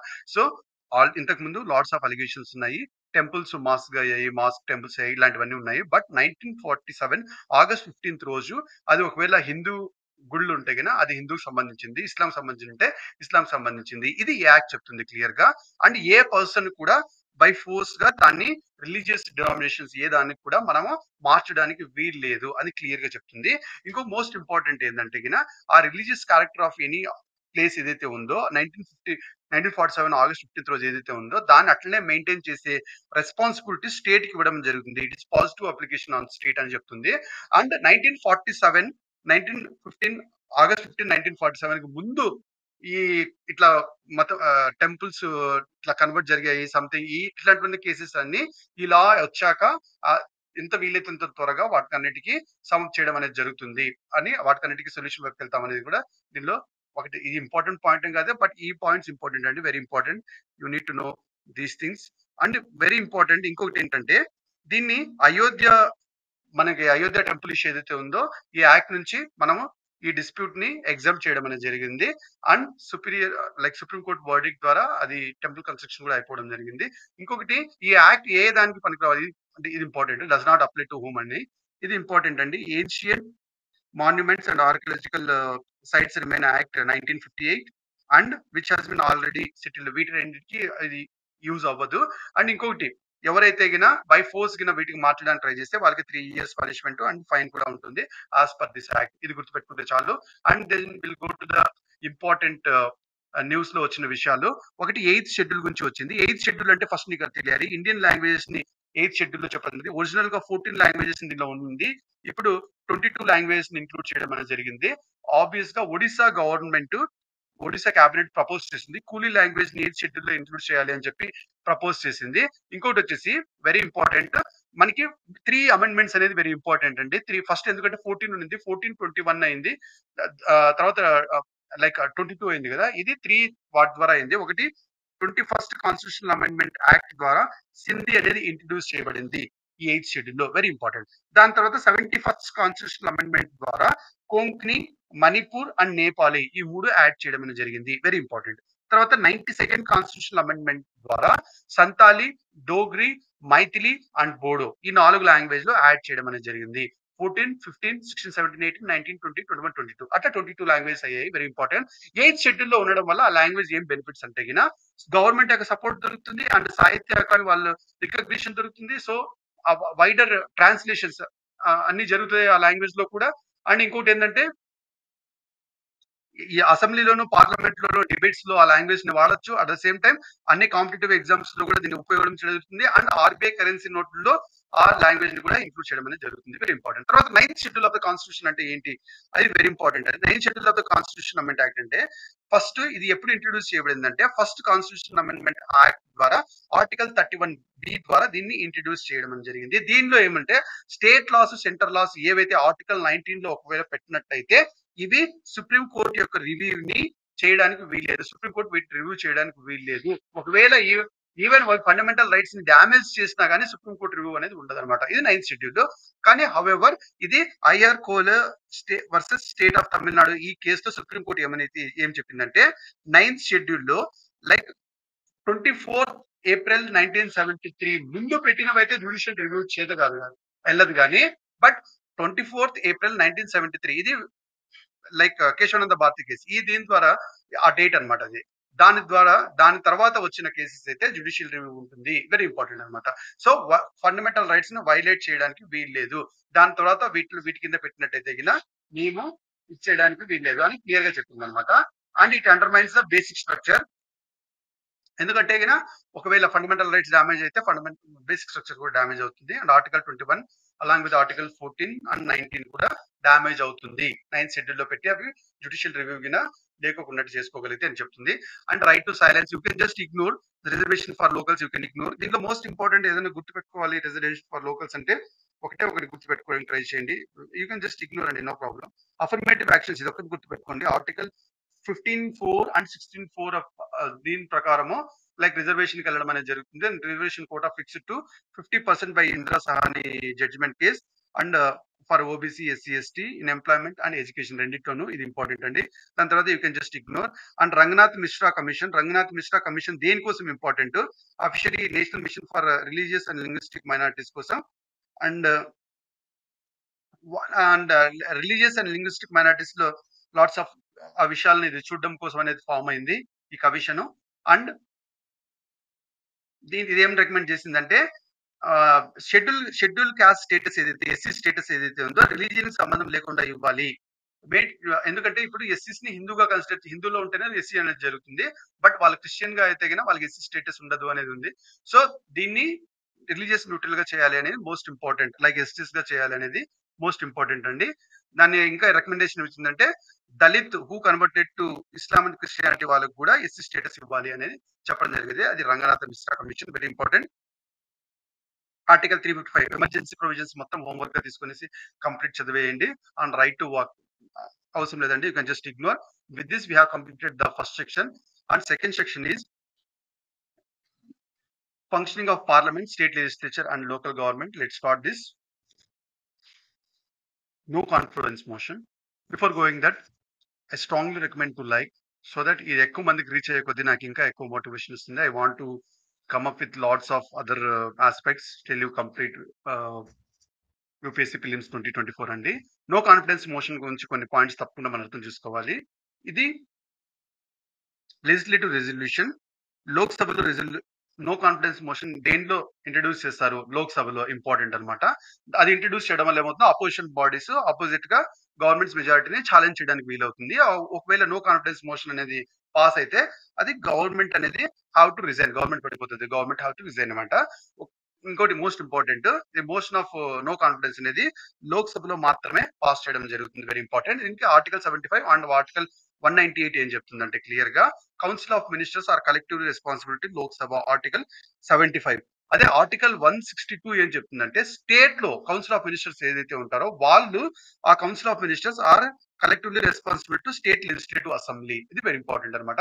తర్వాత ఆర్టికల్ 198 ఏం చెప్తుందంటే ఈ rules of procedure and conduct of business in Lok Sabha ఏదైతే ఉంటుందో that provides regarding the no confidence అనేది ఎలా ఉండాలి అని చెప్పేది ఎలా ఉంటుంది అని ఈ రూల్ ద్వారా అవుతుంది అంటాడు. వెరీ వెరీ ఇంపార్టెంట్ అనమాట. Very very important. Rules of rule 198 of rules of procedure and conduct of business in Lok Sabha provides provision regarding the motion of no confidence. No confidence provision దేనిలో నుంచి వస్తుంది అంటే ఇది ఇంపార్టెంట్. కాన్స్టిట్యూషన్ లో ఉంటుంది provision అంటే లేదు. లోక్సభలో rules of procedure and conduct of business in Lok Sabha దానికి అనుగుణంగా వస్తుంది. Very important. దీనిలో మోస్ట్ ఇంపార్టెంట్ నో కాన్ఫిడెన్స్ ఎందుకు ఇంట్రొడ్యూస్ చేశామనే గ్రౌండ్ ఏం చెప్పాల్సిన పని లేదు. ఒకవేళ అది పాస్ అయితే ఇది చేయాల్సిందే. Very important. తర్వాత ఒక సెషన్ లో ఒకసారి మాత్రమే నో కాన్ఫిడెన్స్ మోషన్ పాస్ అవ్వాలి. ఒకసారి అది ఒకవేళ అది నెగెట్ అయింది అనుకో, హౌస్ దాన్ని తిప్పి కొట్టారనుకోండి, ఆ సెషన్ లో ఇంకోసారి నో కాన్ఫిడెన్స్ మోషన్ పాస్ చేయడానికి లేదు. నెక్స్ట్ సెషన్ లో మాత్రమే ఇంట్రొడ్యూస్ చేయాలి. You can just look this procedure ఎలా ఉంటుంది. ఇది వెరీ ఇంపార్టెంట్. జస్ట్ ఊనే అట్లా చూడండి, ఇంపార్టెంట్ ఏం కాదు. But just you go through it, then we'll go to the parliamentary privileges of law speaker. Parliamentary privileges of lawmakers. దీని ముందు లైక్ లెట్స్ సీ, ఎందుకంటే ఈ మధ్య ఇది కూడా క్వశ్చన్ అడగచ్చు. ఈ 10 days అనే స్పెసిఫిక్ థింగ్ ఒకసారి అడగడం అనేది జరిగింది ఒక ఎగ్జామ్ లో. So let's see this one also. ఒకవేళ house if they want to express, ఒకవేళ నో కాన్ఫిడెన్స్ మోషన్ లో గవర్నమెంట్ పడేద్దామని అనుకుంటే వాళ్ళు ఆ కౌన్సిల్ ఆఫ్ మినిస్టర్స్ దీనిలో దాని సమక్షంలో వాళ్ళు దాన్ని ఎక్స్ప్రెస్ చేయడం అనేది జరుగుతుంది. సో లెజిస్లేచర్, హౌస్ అంటే లెజిస్లేచర్ ఎక్స్ప్రెస్ చేయడం అనేది జరుగుతుంది. అది ఎక్స్ప్రెస్ చేసినాక దాన్ని స్పీకర్ ఎగ్జామిన్ చేస్తాడు. ఎగ్జామిన్ చేసి ఈ నో కాన్ఫిడెన్స్ మోషన్ ని లైక్ ఆర్డర్ లో పెట్టడానికి ట్రై చేస్తాడు. ఆర్డర్ లో పెట్టడానికి ట్రై చేసినప్పుడు ఎవరైతే దీన్ని టేబుల్ చేసి ఉంటారో, అంటే ఈ నో కాన్ఫిడెన్స్ మోషన్ పాస్ చేస్తామో అంటే నో కాన్ఫిడెన్స్ మోషన్ కావాలని ఎవరైతే అది చెప్పుంటాడో ఆ వ్యక్తి ఆ హౌస్ మొత్తానికి లీవ్ ఆఫ్ ద హౌస్ దాన్ని చేయండి, అంటే ఏంటంటే వేరే విషయాలు లేకుండా ఈ దాని మీద చేయండి అని చెప్పేసి రిక్వెస్ట్ చేయడం అనేది జరుగుతుంది. సో ఇది చేయడం జరుగుతుంది. దాని తర్వాత స్పీకర్ ఏం చేస్తాడంటే, ఎప్పుడైతే ఆ ఇండివిజువల్ మెంబరు హౌస్ మొత్తానికి అలా చెప్తాడో, స్పీకర్ ఏం చెప్తాడంటే ఎవరైతే ఈ గవర్నమెంట్ లైక్ రిజైన్ చేయడానికి ఎవరైతే ఇన్ ఫేవర్ ఉన్నారో వాళ్ళందరూ లైక్ కాలపాన్ ఆ మెంబర్స్ అందరికి పిలిపిస్తాడు అనమాట. సో ఆబ్వియస్లీ దాన్ని మనం ఏమంటే లీవ్ బీయింగ్ గ్రాంటెడ్ అంటాము. In favour of leave being granted అంటే దీనికి ఎవరైతే ఒప్పుకుంటున్నారో వాళ్ళందరూ ఇచ్చేయండి అని చెప్పి స్పీకర్ వాళ్ళకి అందరికి చెప్పడం జరుగుతుంది. ఒకవేళ అది 50 మంది కంటే ఎక్కువ మంది దానికి దానికి అనుగుణంగా ఉంటే నో కాన్ఫిడెన్స్ మోషన్ మేము పాస్ చేయాలి అని కోరుకుంటే గిన అప్పుడు ఏమవుతుందంటే స్పీకర్ ఏం చేస్తాడంటే speaker declare that leave is granted by house. Leave is granted by house అంటే ఏంటంటే వేరే విషయాలు ఏమి కన్సిడర్ చేయకోకుండా ఈ నో కాన్ఫిడెన్స్ మోషన్ మనం పాస్ చేయడానికి పరిగణిస్తున్నాము. ఒకవేళ 50 మంది కంటే తక్కువ మెంబర్స్ దానికి సపోర్ట్ చేయకపోతే ఆ leave is granted by the house అనేది లైక్ అమల్లోకి రాదు. ఒకవేళ 50 మెంబర్స్ కంటే ఎక్కువ ఉంటే ఇది అమల్లోకి వస్తుంది. తద్వారా ఏమవుతుందంటే కనుక ఆబ్వియస్ గా ఈ మోషన్ అనేది డిస్కషన్ కి వెళ్తుంది. అది ఎప్పుడైతే లీవ్ గ్రాంటెడ్ బై హౌస్ అంటే వేరే విషయాలు ఏవి కాకుండా దీనికోసమే దీనికోసమే ఈ బిల్ పాస్ చేయడమే చేద్దామని స్టార్ట్ అవుతుందో అప్పటికి 10 డేస్ లోపల డిస్కషన్ జరిగేసి పాస్ అయిపోవాలా. ఇదనమాట ప్రొసీజర్. ఎందుకంటే ఈ ఎగ్జాక్ట్లీ ఈ స్టేట్మెంట్ ని ఒకసారి యూపీఎస్సీ అడగడం అనేది జరిగింది. దీనికోసము ఇది కూడా important. It is better not to overlook అండి. ఇది కూడా important. Let's see. Hi, if you are liking definitely మీరు తప్పకుండా లైక్ చేయడం కన్సిడర్ చేయండి. సో దట్ ఇది ఎక్కువ మందికి రీచ్ అవుతుంది. ఎక్కువ మందికి రీచ్ అయ్యే కొద్దీ విజిబిలిటీ పెరిగే కొద్దీ and I'll get more motivated to give this push till your exams అండి. And we start this one. సి 1993లో జార్ఖండ్ ముక్తి మోర్చా బార్బరీ కేసులో జార్ఖండ్ ముక్తి మోర్చా బార్బరీ కేసులో ఒక ఇంపార్టెంట్ జడ్జిమెంట్ రావడం అనేది జరిగింది. అదేంటంటే గిన ఆబ్వియస్లీ ఎవరన్నా సరే లైక్ డబ్బులు తీసుకునేసి పార్లమెంట్ లో మాట్లాడినా గానీ, అంటే బ్రైబ్ తీసుకునేసి మనం పార్లమెంటేరియన్స్ ఎవరైనా మాట్లాడినా గానీ అది లీగల్ ఇమ్యూనిటీ కింద వస్తుంది. సో దాన్ని ఎవరు అడగడానికి వీల్లేదు అని చెప్పి ఒక సుప్రీంకోర్టు జడ్జిమెంట్ తీసుకోవడం జరిగింది. అది ఎందుకంటే ఆర్టికల్ 105(2) అండ్ ఆర్టికల్ 192 అనేది లీగల్ ఇమ్యూనిటీ అనేది ప్రొవైడ్ చేస్తుంది కాబట్టి ఈ లెజిస్లేటర్స్ కి ఇట్ కెన్ డూ దట్ అని చెప్పడం అనేది జరిగింది. బట్ ఇది డెరోగేటరీ, ఇది మంచి ప్రెసిడెన్స్ కాదు అని చెప్పేసి రీసెంట్ గా సుప్రీంకోర్టు ఏం చెప్పిందంటే 7 జడ్జ్ బెంచ్ కేసులో ఏం చెప్పిందంటే ఈ 1998 జడ్జిమెంట్ ఆఫ్ పివి నరసింహారావుని రీకన్సిడర్ చేసి అలా చేయకూడదని చెప్పడం జరిగింది. అయితే అందుకని ఈ పార్లమెంటరీ ప్రివిలేజ్ అనేది లైమ్ లైట్ లో రావడం జరిగింది. సో పార్లమెంటరీ ప్రివిలేజ్ అంటే ఏంటి, ఆ ప్రివిలేజెస్ వాటికి ఎక్కడెక్కడ నుంచి పవర్స్ వస్తాయి, ఆ పార్లమెంటరీ ప్రివిలేజ్ ఎందుకు అవసరమో ఈ విషయాలన్నీ దీనిలో జరగడం జరుగుతుంది. సో పార్లమెంటరీ ప్రివిలేజ్ అంటే ఏం లేదు, లీగల్ ఇమ్యూనిటీ ఉంటుంది లెజిస్లేటర్స్ కి. అది సివిల్ గానీ, క్రిమినల్ మ్యాటర్స్, క్రిమినల్ విషయాల్లో గానీ, కొన్ని విషయాల్లో ఉన్నప్పుడు వాళ్ళు ఆ లెజిస్లేటివ్ డ్యూటీస్ పర్ఫార్మ్ చేస్తున్నప్పుడు వాళ్ళకి లీగల్ ఇమ్యూనిటీ అనేది ఉంటుంది. దాన్ని మనము పార్లమెంటరీ ప్రివిలేజ్ అంటాము. సో ఒక ఒక పార్లమెంటేరియన్ ఎవరన్నా గాని తన పని చేసేటప్పుడు పార్లమెంటరీ దాన్ని బ్రీచ్ గిన చేస్తే గిన, సో అతని యాక్షన్స్ కి అడ్డుగిన ఇచ్చేస్తే గిన, సో ఆబ్వియస్లీ దాన్ని బ్రీచ్ ఆఫ్ ప్రివిలేజ్ అని అంటారు. Breach of privilege and contempt అని 2 వర్డ్స్ ఉంటాయి. అది కూడా దీంట్లో ఇవ్వడం జరిగింది. Let's see. సో ఒక పార్లమెంట్ తను చేసే పనికి అడ్డుగా ఎవరన్నా మీరు సివిల్ ఇష్యూ చేశారు, క్రిమినల్ ఇష్యూ చేశారు, ఏదన్నా చేశారు అని చెప్పేసి తన పైన ఏదైనా కేసు చేయడం గాని అట్లాంటివన్నీ చేస్తే గిన, ఆబ్వియస్లీ అప్పుడు ఏమవుతుంది, తను చేయాల్సిన డ్యూటీస్, రెస్పాన్సిబిలిటీస్ అనేది పెండింగ్ పడిపోతాయి. అది చేయలేకపోతారు కాబట్టి అది బ్రీచ్ ఆఫ్ ప్రివిలేజ్ గా కన్సిడర్ చేస్తారు. So criminal and civil liability ఆ మ్యాటర్స్ లో లీగల్ ఇమ్యూనిటీ అనేది ఉండడం జరుగుతుంది. సో ఇంకోటి విషయం ఏంటంటే, ఈ పార్లమెంటరీ ప్రివిలేజెస్ ని ఎట్లా హ్యాండిల్ చేయాలి, వాటి కోసం ఒక స్పెషల్ లా అనేది ఇప్పటి వరకు పార్లమెంట్ లో లేదంట. ఇది ఇంపార్టెంట్.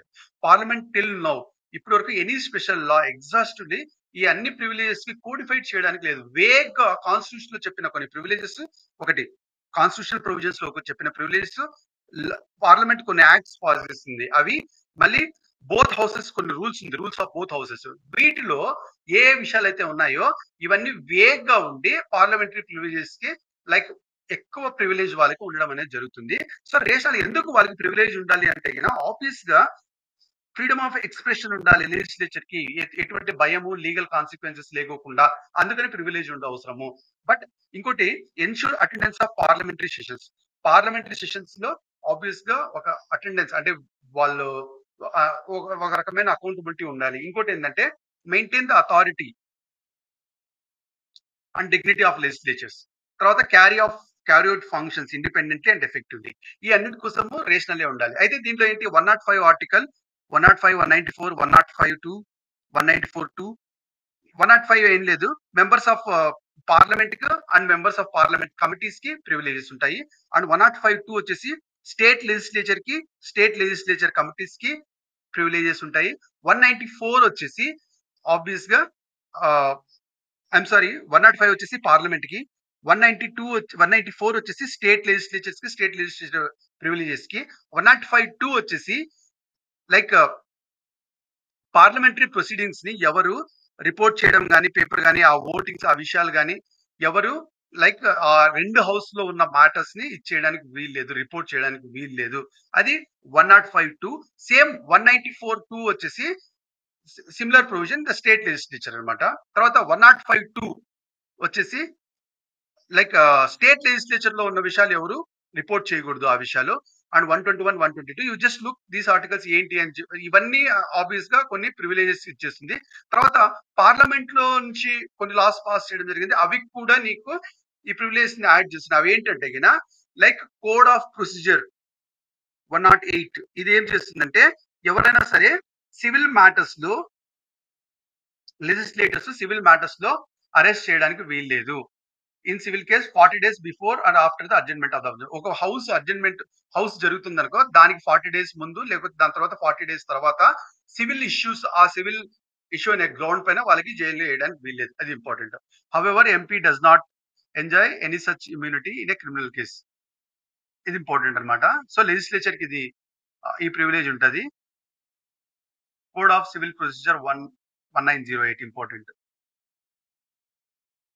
బట్ ఈ ఎంపీకి కానీ ఎమ్మెల్యే కానీ సివిల్ ఇష్యూస్ లో ఉంటుంది. బట్ క్రిమినల్ ప్రొసీజర్ లో అటువంటి ఇమ్యూనిటీ ఉండదు. ఇది ఇంపార్టెంట్ అన్నమాట, మోస్ట్ ఇంపార్టెంట్. తర్వాత rules of both houses of procedure వచ్చేసి, ఈ rules of both houses of procedure parliament కొన్ని వాళ్ళకి లైక్ అరెస్ట్ కానీ, డిటెన్షన్ కానీ, కన్విక్షన్ కానీ, ఇంప్రిజన్ కానీ, రిలీజ్ కానీ క్రిమినల్ అఫెన్స్ లో చేయడం అనేది జరగదు. సో పార్లమెంట్ పరిధిలో ఎవరైతే ఉంటారో ఇచ్చేసినప్పుడు ఎవరు ఇచ్చేయడానికి వీలు లేదు అంటున్నారు అనమాట. And right to exclude strangers అంటే హౌస్ కి స్ట్రేంజర్స్ ఎవరు అక్కడ లోపల ఫెయిర్ డిస్కషన్స్ లో వాటిని వెళ్ళి డిస్టర్బ్ చేసి and free and fair discussion చేసే అవకాశం అనేది లేదు. ఇది ఇంపార్టెంట్ అనమాట. దీంట్లో మోస్ట్ ఇంపార్టెంట్ గా పార్లమెంట్ ప్రివిలేజ్ మీద క్వశ్చన్ రావచ్చు. పార్లమెంట్ ప్రివిలేజ్ అనేది పార్లమెంట్ ప్రివిలేజ్ కాపాడడానికి దీనిలో ఈ కమిటీలో 15 members from Lok Sabha, 10 members from Rajya Sabha ఉంటారు. దీనికి ఎవరంటే గిన దీనికి 15 మెంబర్స్ ని దీన్ని ఎవరు నామినేట్ చేస్తారంటే లోక్సభలో 15 మెంబర్స్ లోక్సభ స్పీకర్ నామినేట్ చేస్తారు. రాజ్యసభలో 10 మెంబర్స్ రాజ్యసభ చైర్మన్ నామినేట్ చేస్తారు. దీనికి మెయిన్ ఫంక్షన్ వచ్చేసి ఆబ్వియస్లీ ఆ ప్రిసైడింగ్ ఆఫీసర్ కి ఈ పార్లమెంట్ ప్రివిలేజ్ బ్రీచ్ అవుతుంది అని చెప్పి వాళ్ళు ఎప్పటికప్పుడు రిపోర్ట్ ఇచ్చేసి వాటిని కాపాడుకోవడానికి ఇచ్చేసుకుంటారు. ఇది important. Contempt of house contempt of house కి పార్లమెంటరీ దీనికి మోస్ట్ కొద్దిగా ఇది ఉంది. పార్లమెంటరీ ప్రివిలేజ్ కి కంటెంప్ట్ ఆఫ్ హౌస్ కి 2 డిఫరెన్స్ ఉంది. కంటెంప్ట్ ఆఫ్ హౌస్ అంటే ఏం లేదు, అది రెండింటికి చిన్న డిఫరెన్స్ ఉంది. కంటెంప్ట్ ఆఫ్ హౌస్ అంటే గిన లైక్ నీకు హౌస్ లో పని చేయనీయకుండా వీలు చేసేదన్నమాట. అది కంటెంప్ట్ ఆఫ్ హౌస్. ఈ రెండిట్లోనూ పార్లమెంట్ మాత్రమే సోల్ అథారిటీ ఉంటుంది టు అసర్టైన్ దట్ అక్కడ బ్రీచ్ ఆఫ్ ప్రివిలేజ్ జరిగింది, లేకపోతే కంటెంప్ట్ ఆఫ్ హౌస్ జరిగింది అని చెప్పి ఇచ్చేయడానికి కంప్లీట్ పవర్ పార్లమెంట్ మాత్రమే ఉంటుంది. ఏ హౌస్ కూడా కోర్టు కూడా ఉండదు. Very important. సో ఇక్కడ మోస్ట్ ఇంపార్టెంట్ ఈ ఆర్టికల్స్ చాలా ఆబ్వియస్ గా you can just look once, maximum అడగకపోవచ్చు, బట్ ఏ ఆర్టికల్ ఏది అనేవి అడగకపోవచ్చు, కానీ ఇది అడగకపోవచ్చు. పార్లమెంట్ ప్రివిలేజ్ అనేది ఇంపార్టెంట్, ఇది ఎందుకు అనేది ఇంపార్టెంట్, ఇది ఇంపార్టెంట్. పార్లమెంటరీ ప్రివిలేజ్ కి కంటెంప్ట్ ఆఫ్ దీనికి సంబంధం ఏంటి, డిఫరెన్స్ కంటెంప్ట్ ఆఫ్ హౌస్ కి బ్రీచ్ ఆఫ్ ప్రివిలేజ్ కి ఏంటి డిఫరెన్స్ అనేది అడగచ్చు. ఇంతకు మించి ఇంకేం అవసరం లేదండి. తర్వాత will see the ఎక్స్పెల్షన్ of law makers. Recent గా లోక్సభ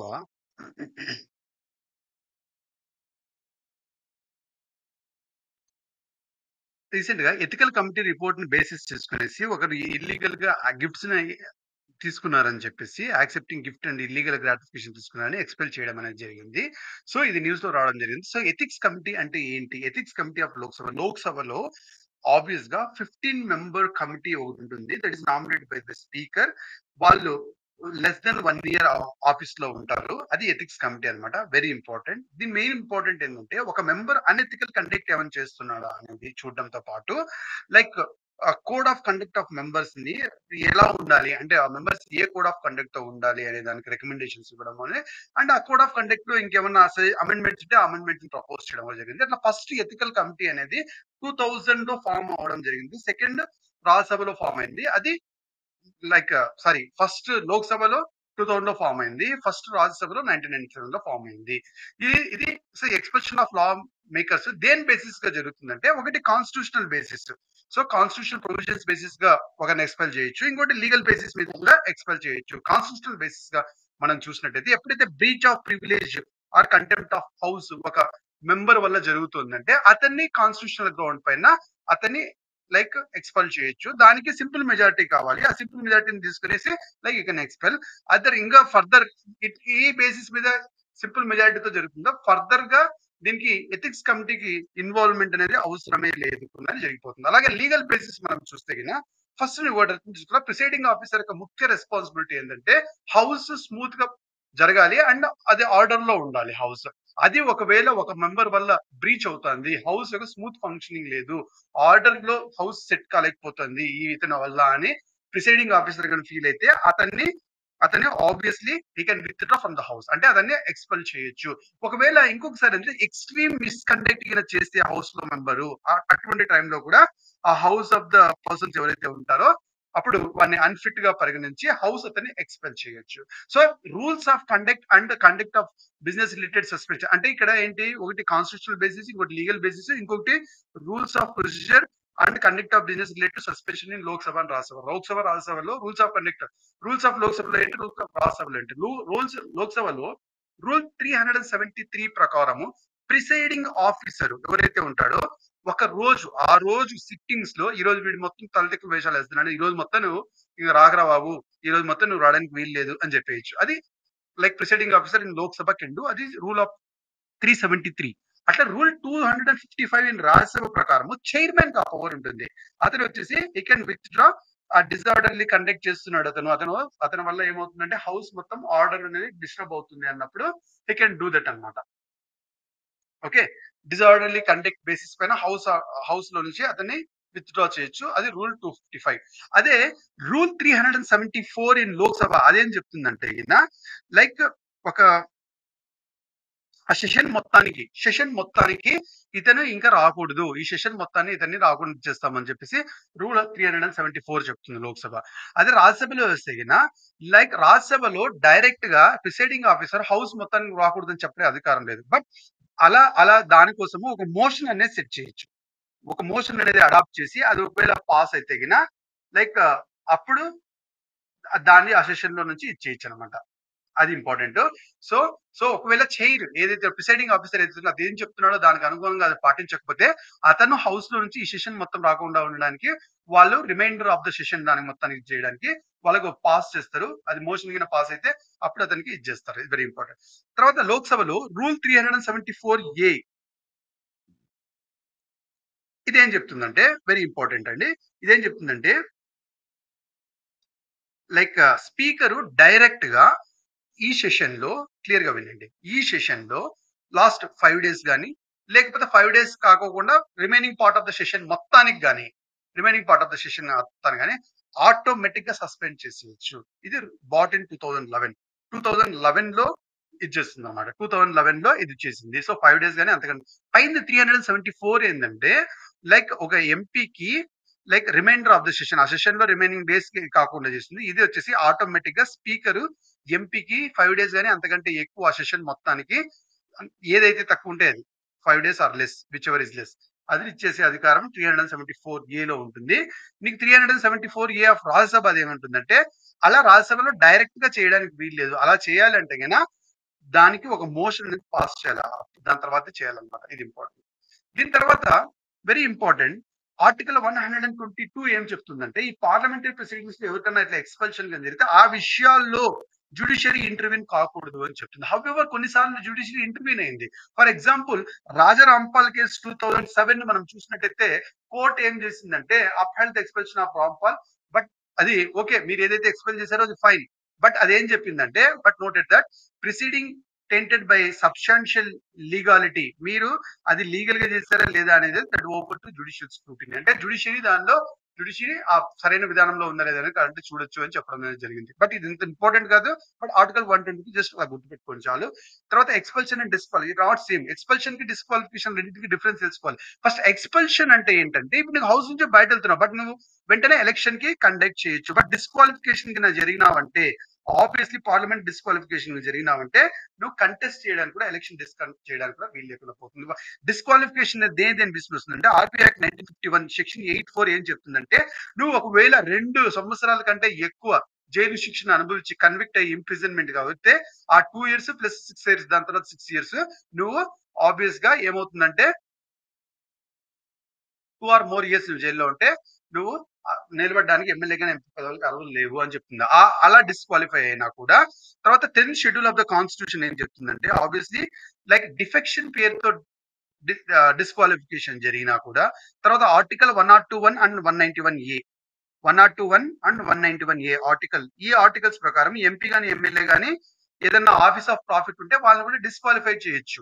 ఆఫీస్ ఆఫ్ ప్రాఫిట్ ఉండడం కానీ లేకపోతే అన్సౌండ్ మైండ్ ఇన్సాల్వెంట్ లేకపోతే ఇన్వాలిడ్ సిటిజన్షిప్ ఉండడం వల్లే వ్యాలిడ్ సిటిజన్షిప్ లేకుండా ఇవన్నీ ఈ గ్రౌండ్స్ మీద వాళ్ళని డిస్క్వాలిఫై చేయొచ్చు. ఈ డిస్క్వాలిఫికేషన్స్ మీద జరిగినట్టయితే ఎంపీ ఎలక్షన్ లో కూడా కండక్ట్ చేయడానికి లేదు. బట్ ఆబ్వియస్ గా ఎక్స్పెల్ గా అయితే కండక్ట్ చేయొచ్చు. Very important. Next go to anti defection. Before going that I want you strongly recommend give likes minimum 500 likes రావాలి. Then only like I'll also keep motivated to cover the especially science and technology economy. After this PT 365 polity I'll go to the economy, then I'll go to the science and technology, then like international relations, then I'll go to the society also. Like full pledge గా current affairs PT 365 అన్ని complete చేద్దాం. దాంతో పాటు I will be covering lots of static components and giving complete lectures till the UPSC 2024. I will be pushing to maximum limit. And మీకు మీరు withdraw అయిపోతే నాకు motivation లేకపోతే నేను చెప్పలేను కానీ but if you can keep motivating me I will be giving this lectures for sure. Please subscribe and comment and like my video. We'll go to the anti-defection law. Anti-defection law ఇది original constitution లో లేకుండా 10th schedule 52 constitutional amendment act 1985 ద్వారా like constitution లో introduce చేయడం జరిగింది. దీంట్లో most important any disqualification, దీని main important గా disqualification of members of Lok Sabha గానీ, రాజ్యసభ గానీ, లైక్ స్టేట్ లెజిస్లేటివ్ వీళ్ళకి గానీ ఇచ్చేస్తది. సో అటువంటి మ్యాటర్స్ లో డిస్క్వాలిఫికేషన్ కి ఫైనల్ సేయింగ్ ఎవరికి ఉంటుందంటే ప్రిసైడింగ్ ఆఫీసర్. అది లోక్సభకి అయితే స్పీకర్, రాజ్యసభకి అయితే చైర్మన్. ఆ డిస్క్వాలిఫికేషన్ ఏ దీనిలో ఉంటుందంటే గిన, ఒకవేళ ఒక పార్టీ మెంబర్ ఎవరైతే ఉన్నారో, ఎంపీ గానీ, ఎమ్మెల్యే గానీ ఎవరైతే ఉన్నారో, వాలంటరీ ఆ పార్టీ మెంబర్‌షిప్ ఇస్తే గిన ఆటోమేటిక్‌గా ఎమ్మెల్యే గాని, ఎంపీ పదవి కూడా సీజ్ అవుతుంది. First important. సెకండ్ వచ్చేసి, ఒకవేళ ఆ పార్టీ యొక్క డైరెక్షను ఆ పాలిసీ మ్యాటర్‌కి అనుగుణంగా ఉందనుకో, దానికి కాంట్రరీగా తను వోట్ చేస్తే గిన, దానికి ఒకవేళ కాంట్రరీగా వోట్ చేసినా, లేకపోతే అబ్‌స్టైన్ ఫ్రమ్ వోటింగ్ చేసినా గాని, అతను ఆబ్వియస్‌గా హి విల్ బి డిస్‌క్వాలిఫికేషన్ అయినట్టు లెక్క. డిస్‌క్వాలిఫికేషన్‌కి అర్హుడని అర్థం. దాని తర్వాత ఒకవేళ ఇండిపెండెంట్‌గా నిలబడి, ఎలక్షన్‌లో నిలబడి గెలిచి అలా చేసాడనుకో, వాడు ఏ పొలిటికల్ పార్టీలోనూ కలవడానికి వీల్లేదు. అలా ఒకవేళ ఏ పొలిటికల్ పార్టీలో కలిసినా కూడా వాడికి obviously he will be disqualified అన్నమాట. అదే ఇంకో నామినేటెడ్ మెంబర్ అంటే ఆబ్వియస్‌గా నామినేషన్ ఎప్పుడు ఏదో పొలిటికల్ పార్టీ నామినేషన్ పంపిస్తుంది. సో అతను పార్టీని ఎంబ్రేస్ చేయొచ్చు. అంటే ఆ పార్టీలో మెంబర్‌గా జాయిన్ అవ్వచ్చు. బట్ అలా ఆ మెంబర్ అయ్యాక 6 మంత్స్ లోపల ఆ పార్టీలో అతను జాయిన్ అవ్వాలి. ఒకవేళ 6 మంత్స్ తర్వాత కింద జాయిన్ అయితే ఆబ్వియస్‌గా తను కూడా డిస్‌క్వాలిఫైడ్ అవుతాడు అని అర్థము. దీనిలో ఎక్సెప్షన్స్ కూడా ఉంది. ఒకవేళ పొలిటికల్ పార్టీ మొత్తం ఇంకో పొలిటికల్ పార్టీలో మెర్జ్ అవుతుందనుకో, దాంట్లో 2/3 ఆఫ్ ద లెజిస్లేటర్స్ దానికి ఫేవర్ ఉందనుకో, అప్పుడు పార్టీ మొత్తం మెర్జ్ అవుతున్నట్టు కన్సిడర్ చేయాలి. దాన్ని డిస్‌క్వాలిఫికేషన్‌కి రాదు అంటున్నాం అన్నమాట. సో దీనికి ఆబ్వియస్‌గా ఇది ఎవరి చేతిలో ఉంటుందంటే గిన స్పీకర్, లోక్‌సభలో అక్కడ చైర్మన్ చేతిలో ఉంటుంది. They are the final saying. దీనికి ఈ డిస్‌క్వాలిఫికేషన్ దీనికి టైమ్ లిమిట్ అంటూ ఎగ్జాక్ట్‌గా ఏమి లేదు. ప్రిసైడింగ్ ఆఫీసర్స్ వాళ్ళు యాంటీ డిఫెక్షన్ కేసులో ఇంత ఇంత లోపల తీర్పు ఇవ్వాలని అదేం లేదు. Most important. క్యోటో హాలాండ్ కేస్‌లో మోస్ట్ ఇంపార్టెంట్ 1992లో సుప్రీం కోర్ట్ ఏం చెప్తుందంటే, స్పీకర్ ఇచ్చే డెసిషన్ యాంటీ డిఫెక్షన్ లా ఇది సబ్జెక్ట్ టు జ్యుడిషియల్ రివ్యూ అని చెప్పింది. Very important one.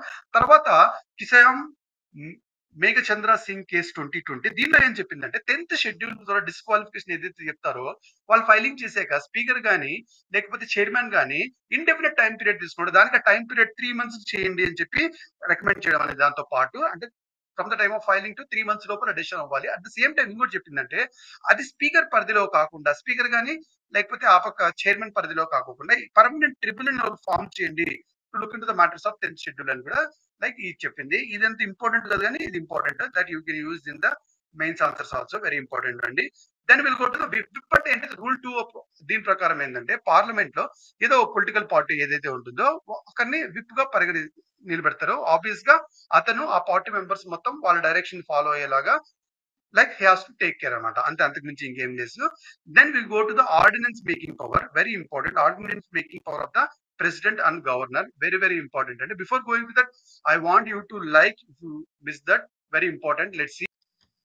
Ordinance making most important. మనం ఆ తప్పును అర్థం చేసుకున్నట్టే, ఆర్డినెన్స్ అనేది టెంపరరీ లాస్, ఇది గుర్తుపెట్టుకోవాలి. Mostly the ordinance making power ప్రెసిడెంట్‌కి ఎప్పుడు పార్లమెంట్ అయితే సెషన్‌లో ఉండడో, అప్పుడు ఈ పవర్ ప్రెసిడెంట్‌కి ఉండడం జరుగుతుంది. స్టేట్ వచ్చేసి గవర్నర్‌కి ఉంటుంది. ఎప్పుడు స్టేట్ లెజిస్లేచర్ ఎప్పుడు సెషన్‌లో ఉండదు ఆ టైంలో. దీని యొక్క ఫస్ట్ ఆర్డినెన్స్ మేకింగ్ పవర్ ఎక్కడి నుంచి వచ్చింది ఈ పవర్ మనం ట్రేస్ ఔట్ చేస్తే, Indian council act 1861, the government of India act 1909 and government of India act 1935 నుంచి ట్రేస్ ఔట్ చేయొచ్చు. అండ్ ప్రెసిడెంట్‌కి like ordinance making power article 123 ఇస్తుంది. At the same time governor కి 213 ఆర్టికల్ ఇస్తుంది టు మేక్ ఆర్డినెన్స్. అయితే ఇక్కడ most important గా మనం అర్థం చేసుకోవాల్సింది ఏంటంటే, మనం నార్మల్ గా యాక్ట్ పాస్ అవుతుంది కదా లెజిస్లేచర్, దాంతో చూస్తే దీనికి సేమ్ పవర్స్ ఉంటుంది. బట్ దీనికి టెంపరరీ నేచర్ ఉంటుంది. ఆర్డినరీగా పాస్ అయిన వాటితో పోలిస్తే ఆర్డినెన్స్ ఏదైతే ఉంటుందో దానికి టెంపరరీ నేచర్ ఉంటుంది. అండ్ ఇంకో మోస్ట్ ఇంపార్టెంట్ ఫ్యాక్ట్ మీరు అర్థం చేసుకోవాలి. ఒక కాన్స్టిట్యూషనల్ మ్యాండేటరీ ఉంటుంది.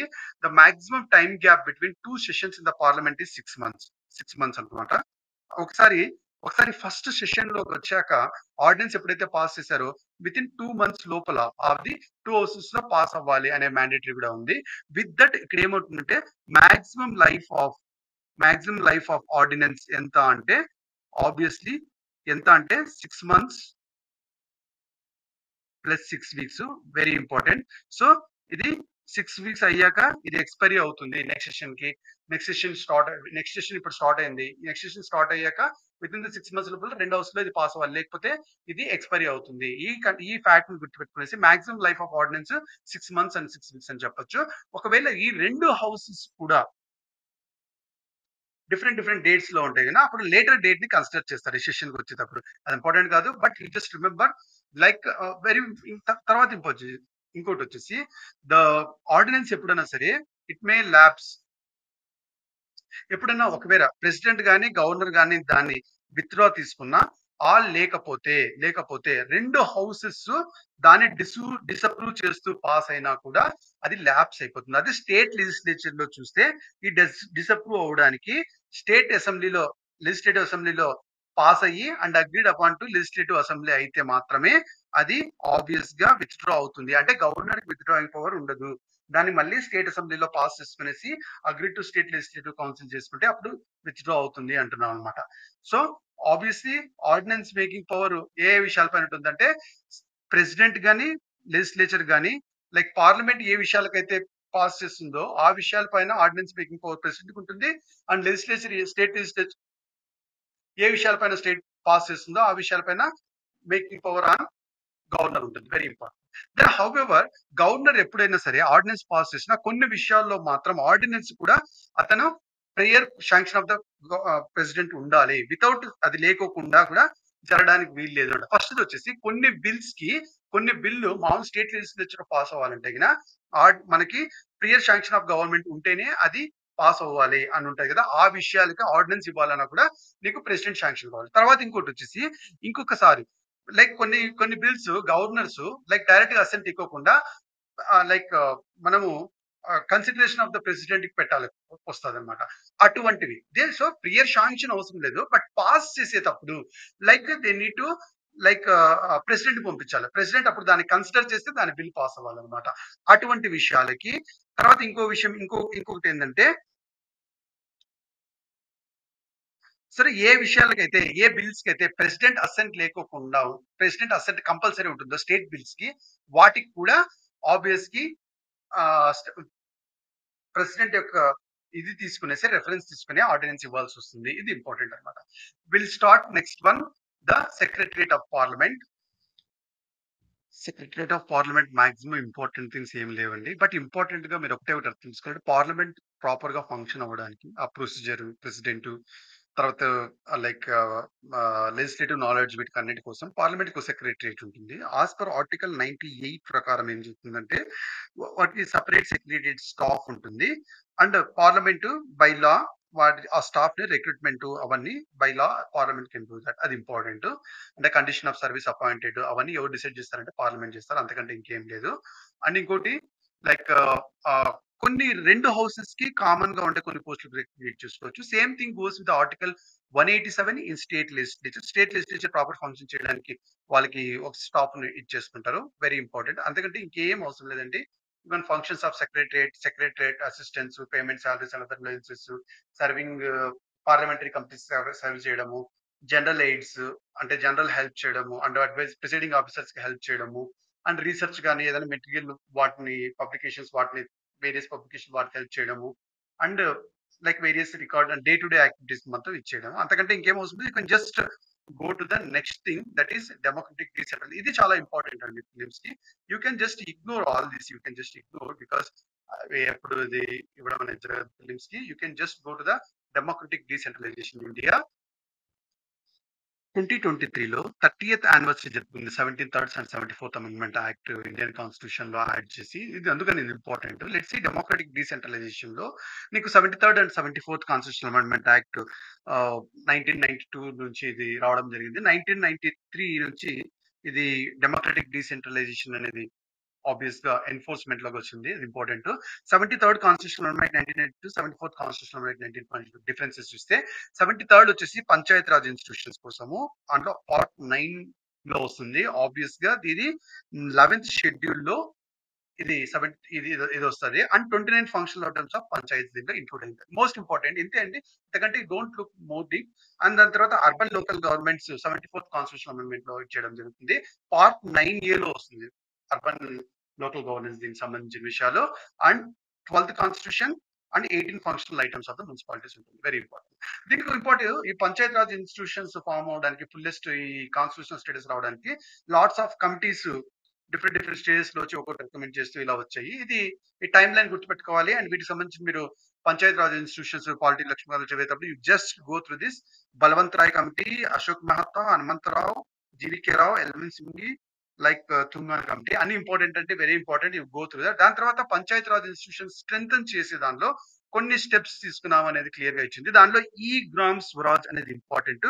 అది వెబ్ బేస్డ్ పోర్టల్ తీసుకునేసి ప్లానింగ్, అకౌంటింగ్ అండ్ మానిటరింగ్ గ్రామ పంచాయతీస్ అన్ని తీసుకురావడం అనేది జరుగుతుంది. దాని తర్వాత సబ్కా సాత్ సబ్కా వికాస్ ఏదో ఉంటుంది, Sabki Yojana Sabki Vikas people's plan campaign to draw the Gram Panchayat development plans దానికోసము. దాని తర్వాత ఇంకా మోస్ట్ ఇంపార్టెంట్ మనకి అంటే national institute of rural development and Panchayat Raj. ఇది national institute of rural development and Panchayat Raj ఏంటంటే autonomous organisation, very very important.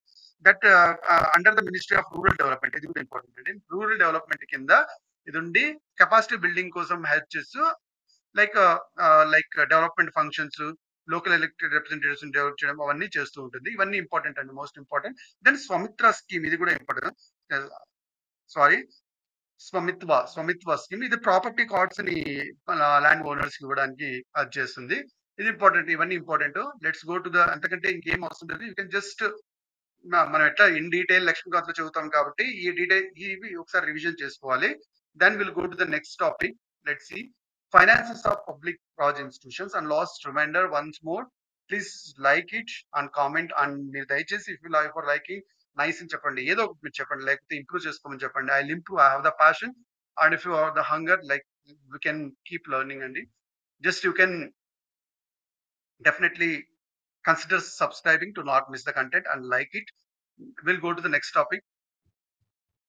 Recent గా ఆర్బీఐ అనేది finances of Panchayat Raj institutions report release చేయడం జరుగుతుంది. అండ్ ఎంతకంటే ఇంకేం అవసరం లేదు. దీంట్లో మనం ఆబ్వియస్ గా కొన్ని ఫ్యాక్ట్స్ ఇంపార్టెంట్. ఒకటి 234A 243 ఆర్టికల్ 243H ఆర్టికల్ ఏం చెప్తుందంటే లైక్ పంచాయతీకి ఫైనాన్స్ రావాలంటే గిన granting AIDS consolidated fund of India నుంచి పంచాయతీకి వెళ్ళాలంటే స్టేట్ లెజిస్లేచర్ ఆథరైజేషన్ ద్వారా వెళ్తుంది. So consolidated fund of state నుంచి పంచాయత్స్ కి లైక్ స్టేట్ లెజిస్లేచర్ ఎప్పుడైతే గ్రాంట్స్ ఇష్యూ చేస్తుందో దాని ద్వారా వెళ్తుంది. అండ్ సెకండ్ 243(1) ఏం చెప్తుందంటే ఎవ్రీ 5 years వన్స్ కి స్టేట్ ఫైనాన్స్ కమిషన్ అనేది లైక్ ఆబ్వియస్లీ సెటప్ చేయాలి. తద్వారా అది ఫైనాన్షియల్ పొజిషన్ ఆఫ్ పంచాయత్స్ కి స్ట్రాంగ్ గా ఉండడానికి కావాల్సిన రికమెండేషన్స్ ఇస్తూ ఉంటుంది. 283BB ఇదేం చెప్తుందంటే ఫైనాన్స్ కమిషన్ ఏదైతే ఉందో అది రికమెండ్ చేస్తుంది ఏంటంటే కన్సాలిడేటెడ్ ఫండ్ ఆఫ్ స్టేట్ ఏదైతే ఉందో దానిలో డబ్బులు ఎలా పెంచుకోవాలి, తద్వారా మనం పంచాయత్ రిసోర్సెస్ కి ఎలా హెల్ప్ చేయొచ్చు అనేది రికమెండ్ చేయడానికి ఫైనాన్స్ కమిషన్ రికమెండ్ చేయడానికి ఆర్టికల్ మ్యాండేట్ చేస్తుంది. దట్ ఈస్ ఆర్టికల్ 283BB అన్నమాట. దాని తర్వాత most important Panchayat Raj institutions కి ఎక్కడెక్కడ నుంచి డబ్బులు వస్తుంది, ఇట్స్ ఓన్ రిసోర్సెస్. ఒకటి tax revenue, non tax revenue. Tax revenue వచ్చేసి property tax, tax and duties, buildings పైన tax, both like duties and commodity service tax, professional tax ఇవన్నీ. నాన్ ట్యాక్స్ రెవెన్యూ వస్తే fee, panchayat fee, like cattle sold with in Panchayat area, ఇవన్నీ own sources. దాని తర్వాత central finance commission నుంచి state finance commission కి transfer అవుతాయి. అవి 4 రూపాయలు అవుతాయి. ఒకటి tight grants, non tight grants, performance based grants, special category grants. Tight grants అంటే ఏంటంటే స్పెసిఫిక్ పర్పస్ కోసం, అవి వాటి కోసమే వాడాలి. ఒకటి శానిటేషన్, ఎడ్యుకేషన్, వాటి కోసం డబ్బు వచ్చి వాటి కోసమే వాడాలి. వాటిని టైట్ గ్రాంట్స్ అంటారు. అన్టైడ్ గ్రాంట్స్ జస్ట్ వాళ్ళు డబ్బులు ఇస్తారు జనరల్ పర్పస్ గా, అది దేనికన్నా వాడుకోవచ్చు. అలాంటివి untied grants. Performance based grants, ఇవి అడిషనల్ గ్రాంట్స్. మనకు ఆల్రెడీ గ్రాంట్స్ వచ్చింటాయి, అది బాగా పర్ఫార్మ్ చేయడం వల్ల ఇంకాస్త డబ్బులు రికమెండ్ చేయడం అనేది based on the recommendations of CFC recommend చేయడం వల్ల ఇంకాస్త డబ్బులు దానికి రికమెండ్ జరుగుతుంది. అది ఆబ్వియస్ గా ఏమంటుందంటే పర్ఫార్మెన్స్ బేస్డ్ గ్రాంట్స్. తర్వాత స్పెషల్ కేటగిరీ గ్రాంట్స్ అంటే ఏం లేదు, ఇవి కూడా అడిషనల్ ఫైనాన్షియల్ సపోర్ట్. ఒకవేళ యూనిక్ ఛాలెంజెస్ ఆ పర్టికులర్ పంచాయత్ రాజ్ ఇన్స్టిట్యూషన్స్ లో ఉంటే వాటిని ఆ స్పెసిఫిక్ రీజన్, ఆ స్పెసిఫిక్ కంటెస్ట్ ఆ రూపంలో ఉన్న ఆ ఛాలెంజెస్ ని సార్ట్ అవుట్ చేయడానికి స్పెషల్ కేటగిరీ గ్రాంట్స్ రావడం జరుగుతుంది. వీటన్నిటితో పాటు ఇంకా కొన్ని అదర్ సోర్సెస్, ఒకటి central government and state government ఆబ్వియస్‌గా సెంట్రల్ గవర్నమెంట్, స్టేట్ గవర్నమెంట్ కొన్ని స్కీమ్స్ కోసం ఇంప్లిమెంట్ చేయడానికి ఒకటి నరేగా కావచ్చు, PMAY rural, Sansad Adarsh Gram Yojana, grants from international bodies like world bank వీటన్నిటికి కూడా కొద్దిగా వస్తుంది. వీటన్నిటికి కూడా లైక్ పంచాయతీ రాజ్ ఇన్స్టిట్యూషన్స్ కి సోర్సెస్ గా హెల్ప్ అవుతుంది. Then will go to the next topic like capacity building of urban local bodies. ఇదంతా ఇంపార్టెంట్ కాదు. విల్ సీ ఇందులో కెపాసిటీ బిల్డింగ్ కమిషన్ అని ఒకటి ఇంపార్టెంట్ అండి. అర్బన్ లోకల్ బాడీస్ ని కెపాసిటీ బిల్డ్ చేయడం అదొక్కటే ఇంపార్టెంట్. దీని జెనిసిస్ చూస్తే గెజెట్ నోటిఫికేషన్ ద్వారా ఇది కన్స్టిట్యూట్ అయింది 2021 లో. దీనికి మోస్ట్ ఇంపార్టెంట్ ఇది independent body, complete executive and financial autonomy దీనికి ఉంటుంది. ఆబ్వియస్ గా ఇది ఏం చేస్తుందంటే మిషన్ కర్మయోగి, అది national program for civil service capacity building, దాన్ని మిషన్ కర్మయోగి అంటారు. దాని మోస్ట్ ఇంపార్టెంట్ కాంపోనెంట్. దీని ఇంపార్టెంట్ గా దీని దేనికోసం ఇదంటే to build credibility and shape uniform approach on capacity building on collaborative and co-sharing basis. So capacity building ని పెంచడం కోసం ఇది మెయిన్ గా పనిచేస్తుంది. దీని కంపోజిషన్ అయితే ఒక చైర్పర్సన్ ఉంటాడు అండ్ 2 మెంబర్స్ ఉంటారు. Supported by internal secretariat. Function obvious గా ఇది గవర్నమెంట్ అండ్ అదర్ దీంతో కొలాబరేట్ అయ్యి కెపాసిటీ బిల్డింగ్ ఎన్హాన్స్ చేస్తుంటే మోస్ట్ ఇంపార్టెంట్ దీని మినిస్ట్రీ ఒకటి అడగచ్చు. మినిస్ట్రీ వచ్చేసి ministry of like what is ministry of urban, ministry of housing and urban affairs most important. ఇది 6 పైలట్ ప్రాజెక్ట్స్ గా 6 దానిలో 6 స్టేట్స్ అహ్మదాబాద్ 6 సిటీస్ లో ఇచ్చేయడం జరిగింది. భువనేశ్వర్, మైసూర్, రాజ్కోట్, నాగ్పూర్ అండ్ పూణే. ఇంతకంటే ఇంకేం అవసరం లేదంటే యూ కెన్ జస్ట్ ఇగ్నోర్ అంత repeated points like act provides establishment. ఇదంతా మనకి పాలిటీలో వస్తుంది ఆటోమేటిక్ గా. You can just read it and ignore it, no problem. PESA act, Panchayat extension to the schedule areas act 1996. First మనం అర్థం చేసుకోవాల్సింది ఏంటంటే రీసెంట్ గా ఇది ఎందుకు న్యూస్ లో వచ్చిందంటే జార్ఖండ్ డ్రాఫ్ట్ రూల్స్ ని ఇష్యూ చేసింది పంచాయత్ పీసా యాక్ట్ ని ఇంప్లిమెంట్ చేయడానికి. దానికి పబ్లిక్ కన్సల్టేషన్ ఇచ్చింది. అది let's see what is that. Recent గా మనకి 1996 లో పీసా యాక్ట్ అనేది ఫామ్ అవడం జరిగింది. ఇది Dileep Singh Bhuria committee recommendations base గా ఫస్ట్ మనకు ఒకటి అర్థం చేసుకోవాలి. లోకల్ పంచాయత్స్ ఏవైతే మనకి మెయిన్ స్ట్రీమ్ లో ఉందో అదే మనకి like tribal areas and schedule areas and schedule tribe areas లో కూడా మనకి ఆబ్వియస్లీ ఉండడం కోసం ఈ పీసా యాక్ట్ అనేది ఫామ్ చేసింది. So we are extending the Panchayat regulation ఏదైతే ఉందో ఇన్ ద ఆ ప్లేసెస్ కూడా. దానికోసం దిలీప్ సింగ్ బురియా కమిటీ రికమెండ్ చేసింది ఈ యాక్ట్. దాని బేసిస్ గా ఈ యాక్ట్ ఫామ్ అవడం జరిగింది. దీంట్లో మోస్ట్ ఇంపార్టెంట్లీ మనకి ninth of the constitution Panchayat ఏదైతే చెప్పామో అది 10 షెడ్యూల్ ఏరియాస్ కి ఎక్స్టెండ్ చేయడానికి హెల్ప్ అవుతుంది. 10 స్టేట్స్ కి అంటున్నాను అనమాట. ఆ 10 స్టేట్స్ ఏవేవి అంటే ఇక్కడ Andhra Pradesh, Chhattisgarh, Gujarat, Himachal Pradesh, Jharkhand, Madhya Pradesh, Maharashtra, Odisha, Rajasthan, Telangana and 5th schedule areas. దీనిలో జార్ఖండ్ అండ్ ఒడిస్సా తప్ప మిగతా వాటిలో ఇది already like state representation, state Panchayati Raj acts ద్వారా ఇది ఆల్రెడీ ఇంప్లిమెంటేషన్ ఉంది. జార్ఖండ్ లో కూడా ఇప్పుడు డ్రాఫ్ట్ రావడం జరిగింది. ఒడిస్సా ఇంకా రాలేదు. దీంట్లో మోస్ట్ ఇంపార్టెంట్ గా ఈ పీసా గ్రామ సభకి చాలా పవర్స్ ఇవ్వడం అనేది జరుగుతుంది. ఫర్ ఎగ్జాంపుల్ మీకు ల్యాండ్ అక్విజిషన్ కానీ, ప్రివెంట్ ఏలియేషన్ ఇది కానీ, అంటే ల్యాండ్ ఏలియేషన్ ప్రివెంట్ చేయడం కోసం కానీ, రిస్టోర్ ఏలియనేటెడ్ ల్యాండ్ రిస్టోర్ చేయడం కానీ వీటన్నిటిలోనూ గ్రామ సభ యొక్క రోల్ ఎక్కువ ఉంటుంది. అండ్ వాటికి సంబంధించిన ఏదైనా డెసిషన్ స్టేట్ తీసుకోవాలన్నా కానీ గ్రామ సభ కన్సల్ట్ అయ్యే తీసుకోవాలి, లేకుంటే తీసుకోకూడదు. At the same time like institutions ని మళ్ళీ ఫంక్షనరీస్ ని కంట్రోల్ చేయడం కోసం, లోకల్ ప్లాన్స్ ఇంప్లిమెంట్ చేయడం కోసం సోషల్ సెక్టర్ లో వాళ్ళు ఎక్కువ సేయింగ్ ఉంటుంది. గ్రామ సభ యొక్క సేయింగ్ ఎక్కువ ఉంటుంది. దాని తర్వాత minor water bodies and ownership of minor forest produce వీటినన్నిటిని మేనేజ్ చేయడం కూడా ఎక్కువ రెస్పాన్సిబిలిటీ గ్రామ సభకు మాత్రమే ఉంటుంది. And liquor village market and control money lending to schedule tribes. So money lending ఏదైతే యాక్టివిటీస్ ఈ విషయాలన్నీ కూడా ఇవే పీసానే రెగ్యులేట్ చేస్తుంది. Very important. దాని తర్వాత resettling and rehabilitation and prospecting licence or minor leases for minor members కూడా ఇచ్చే దానిలో గ్రామ సభ సేయింగ్ ఎక్కువ ఉంటుంది. దీనికి ఇంప్లిమెంటేషన్ మినిస్ట్రీ ఇక్కడ మోస్ట్ ఇంపార్టెంట్ ఒకటి గుర్తుపెట్టుకోవాలా. ఇది అండర్ ద ఎవరు దీనికి ఇంప్లిమెంటేషన్ మినిస్ట్రీ అంటే nodal ministry. Very important for the implementation of Pisa in the state ఎవరు అంటే ఇంపార్టెంట్. దీనికి స్టేట్ లెజిస్లేచర్ కి ఎంపవర్ చేస్తుంది. Exactly Pisa empowers the state legislature to frame laws in this. ఆ loss ని ఎంపవర్ చేసే responsibility state legislature కు ఉంటుంది. బట్ ఆ లాస్ ని ఇంప్లిమెంట్ చేసే responsibility nodal ministry of Panchayat Raj ఉంటుంది. ఇవి రెండు important facts, very important. PESA act name ఏమంటే constitution within the constitution అంటాము. Which the following is called constitution within the constitution అంటే పీసా యాక్ట్, అది వెరీ ఇంపార్టెంట్ అండి. దాని తర్వాత మోస్ట్ ఇంపార్టెంట్ మనకి conformity within the customary law. So state legislation and panchayat ఏదైతే ఉంటుందో, అంటే పంచాయత్ మీద స్టేట్ లెజిస్లేషన్ ఏదైతే పాస్ చేస్తుందో అది కస్టమరీ లా అనుగుణంగానే ఉండాలి, కానీ కస్టమరీ లాకి విరుద్ధంగా ఉండకూడదు. అందుకనే కన్ఫర్మిటీ విత్ కస్టమరీ లా అంటున్నాం. గ్రామ సభలో చూస్తే గిన ఎవ్రీ విలేజ్ కి ఒక గ్రామ సభ అనేది కాన్స్టిట్యూట్ చేస్తారు. దానిలో పీపుల్ ఎవరైతే ఆ పంచాయత్ విలేజ్ లెవెల్లో ఎలక్ట్రల్ మెంబర్ ఉంటారో వాళ్ళందరూ దాంట్లో మెంబర్ గా ఉంటారు. దీని రోల్స్ అండ్ రెస్పాన్సిబిలిటీ ఆఫ్ గ్రామ సభ చూస్తే గిన like developmental works in village వాటి అన్నింటిలోనూ బెనిఫిషరీస్ ఐడెంటిఫై చేయడము, యూటిలైజేషన్ సర్టిఫికేట్స్ ఇష్యూ చేయడము, పవర్ టు కంట్రోల్ ఇన్స్టిట్యూషన్స్, వీటన్నిటిలోనూ పిగ్ సేయింగ్ వాళ్ళకే ఉంటుంది. దాని తర్వాత అర్లీ గ్రామ సభ, ఎవరి గ్రామ సభకి to safe gourd and preserve traditions and customs ని ప్రిజర్వ్ చేయడం అనే దాంట్లో గ్రేట్ రెస్పాన్సిబిలిటీ ఉంటుంది. దాని తర్వాత రిజర్వేషన్స్ దానిలో కూడా మినిమం 50% అంత ఆ కమ్యూనిటీలో every Panchayat to have reservation of seats in proportion of community population, minimum 50% with the chairperson of panchayat at all levels to be reserved for ST. So Panchayat లెవెల్లో 50% ఆఫ్ ద పాపులేషన్ ఉంటుంది, వాళ్ళకే reserve చేయాలి. That important.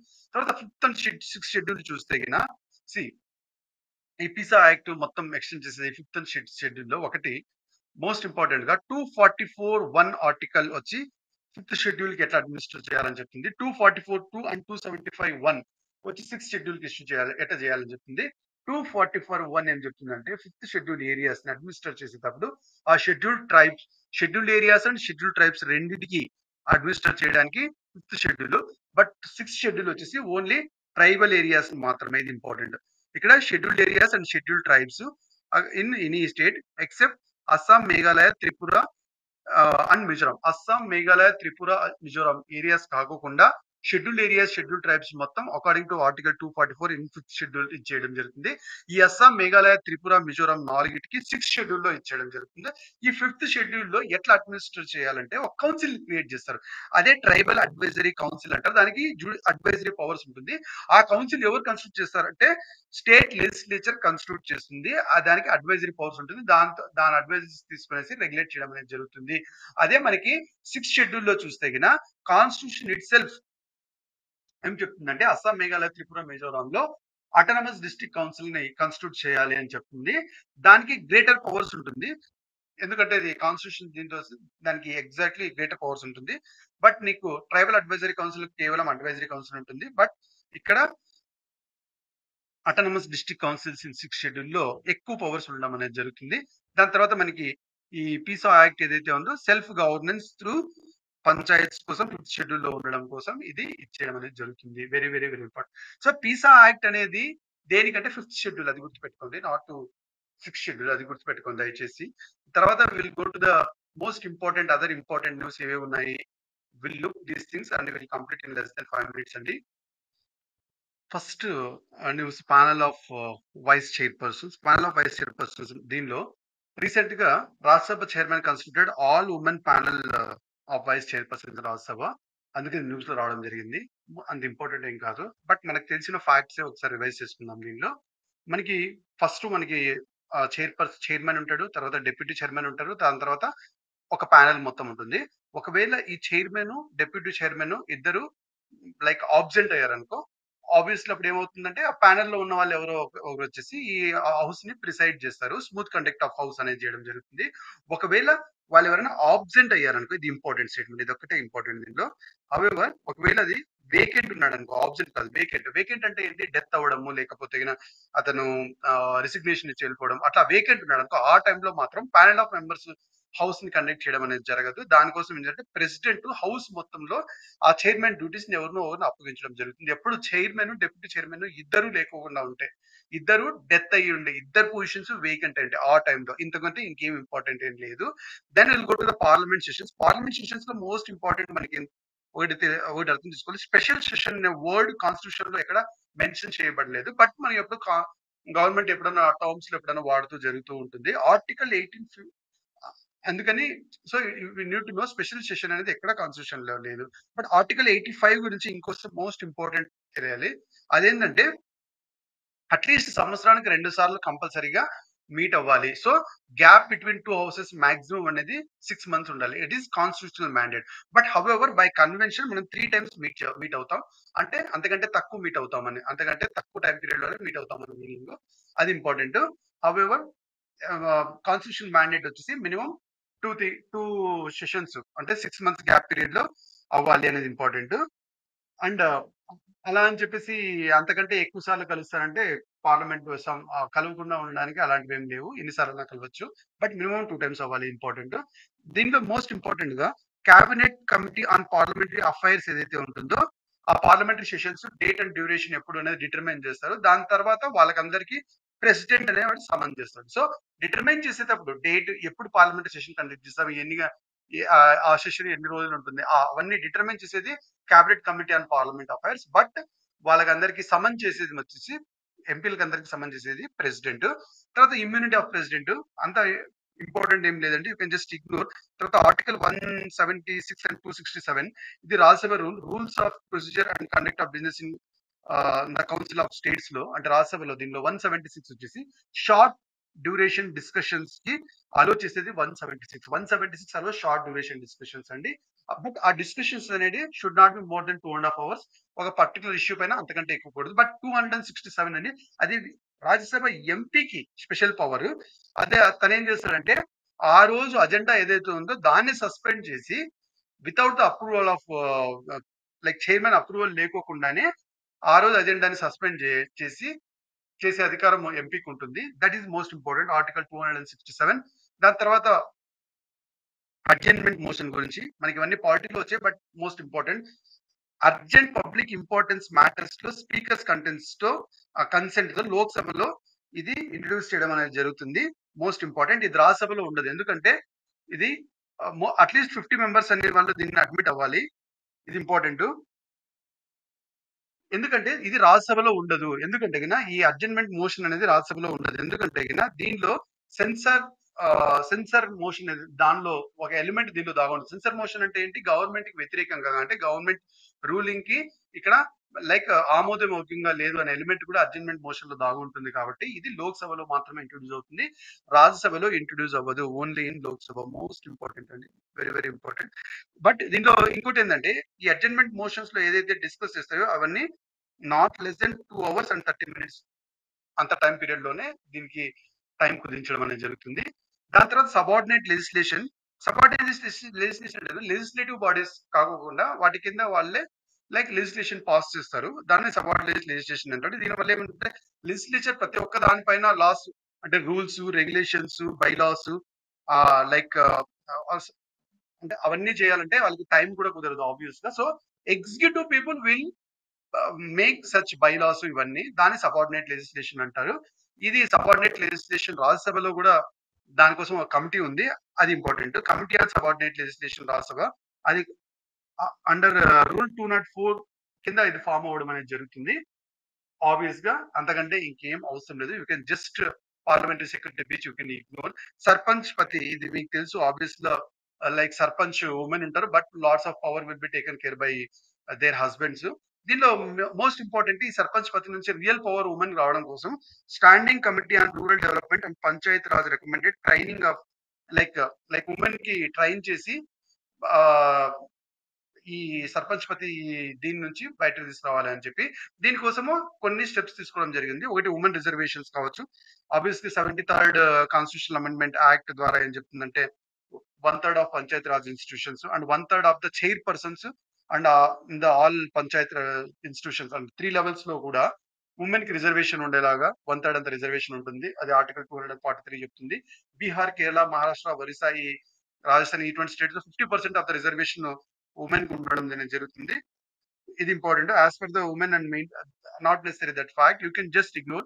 And quota to back quota to backward classes in urban local government. Urban local bodies లో like backward classes కి reservation ఇవ్వాలి అంటే దీనికి urban Haryana cabinet. Most importantly దీనికి మనకి ట్రిపుల్ టెస్ట్ అనేది ఒకటి ఉంటుంది. ఆ ట్రిపుల్ టెస్ట్ ని బేస్ చేసుకునేసి ఇది అర్బన్ లోకల్ బాడీస్ లో బ్యాక్వర్డ్ క్లాస్ రిజర్వేషన్ ఇవ్వచ్చు. అది ఏంటంటే మోస్ట్ ఇంపార్టెంట్లీ ఒక డెడికేటెడ్ కమిషన్ ఇచ్చేసి ఎంత వరకు ఇవ్వచ్చు ఫస్ట్ కనుక్కోవాలా. సెకండ్ వచ్చేసి ఎంత ప్రపోర్షన్ వరకు ఇవ్వచ్చు, అది ఇంపార్టెంట్. లైక్ ఒకవేళ అది ఇస్తే ఎటువంటి ఇంప్లికేషన్స్ వస్తుంది, ఫస్ట్ ఎంత పర్సెంటేజ్ వరకు ఇవ్వచ్చు, అట్ ద సేమ్ టైం ఏదైతే ఇస్తున్నామో అది SC ST OBC reservation together more than 50% కాకుండా ఉండేలాగా ఉందా లేదా, ఈ అన్ని కన్సిడరేషన్స్ తీసుకునేసి మనము ఇవ్వచ్చు, దానికి ఏం ప్రాబ్లం లేదు. ఇది ఎందుకంటే హర్యానా కేబినెట్ రీసెంట్ గా state backward classes commissions report on proportion of reservation on local bodies block ఆ రిపోర్ట్ ని యాక్సెప్ట్ చేసింది. దానిలో భాగంగా ఇది అన్నమాట. So with this if they want to give urban local bodies లో రిజర్వేషన్ ఇవ్వాలి అంటే గిన బ్యాక్వర్డ్ క్లాసెస్ కి ఆ ట్రిపుల్ టెస్ట్ ని చూసి అంతగా ఇవ్వాల్సి వస్తే ఇవ్వచ్చు, అదేం ప్రాబ్లం లేదు. With this we completed the second unit also అండి. Let's go to the index. Yeah yeah we have completed the first topic. ఒకటి వచ్చేసి issues related to the constitution and secondly function of parliament, state legislature and local government రెండు చేసాము. దాని తర్వాత like central and state relations, judiciary, elections, important డెసిలేషన్స్, bodies, constitutional bodies, statutory bodies, ఇవన్నీ తర్వాత important aspects of governance ఇవన్నీ ఉన్నాయి. So ఇది first part of our polity. ఈ రోజు కండక్ట్ చేసాం on day of Ugadi. Tomorrow ఇదే టైంకి 5 o'clock I will be putting the second part. ఆ సెకండ్ పార్ట్ లో రిమైనింగ్ చాప్టర్స్ అన్ని ఇంక్లూడ్ అయిపోతుంది. So with this 2 parts polity PT 365 అనేది కంప్లీట్ గా అయిపోతుంది. దాని తర్వాత I will be going to the economy, దాని తర్వాత సైన్స్ అండ్ టెక్నాలజీ, దాని తర్వాత ఇంటర్నేషనల్ రిలేషన్స్, అవన్నీ ఒకదాని తర్వాత వెళ్తూ ఉంటుంది. I wish you will be in time. మీరు 5 o'clock రోజు వచ్చి అటెండ్ అయ్యి ఇది కంప్లీట్ చేసుకుంటా పోతే will be working in tandem and complete this. And మీరు దయచేసి నాకు ఈ మోటివేషన్ లో ఉంచడానికి వీలైనన్ని ఎక్కువ లైక్స్, వీలైతే ఒక 500 to 1000 లైక్స్ ఇవ్వండి ఈ వీడియోకి. So that I will get motivated and I will meet you tomorrow with the second part కూడా ఇంత ఎనర్జెటిక్ గా మొత్తం వీడియో ఉంటుంది. లెట్స్ స్టార్ట్ టుమారో అండి. By, have good time, keep reading. Happy Ugadi to you all.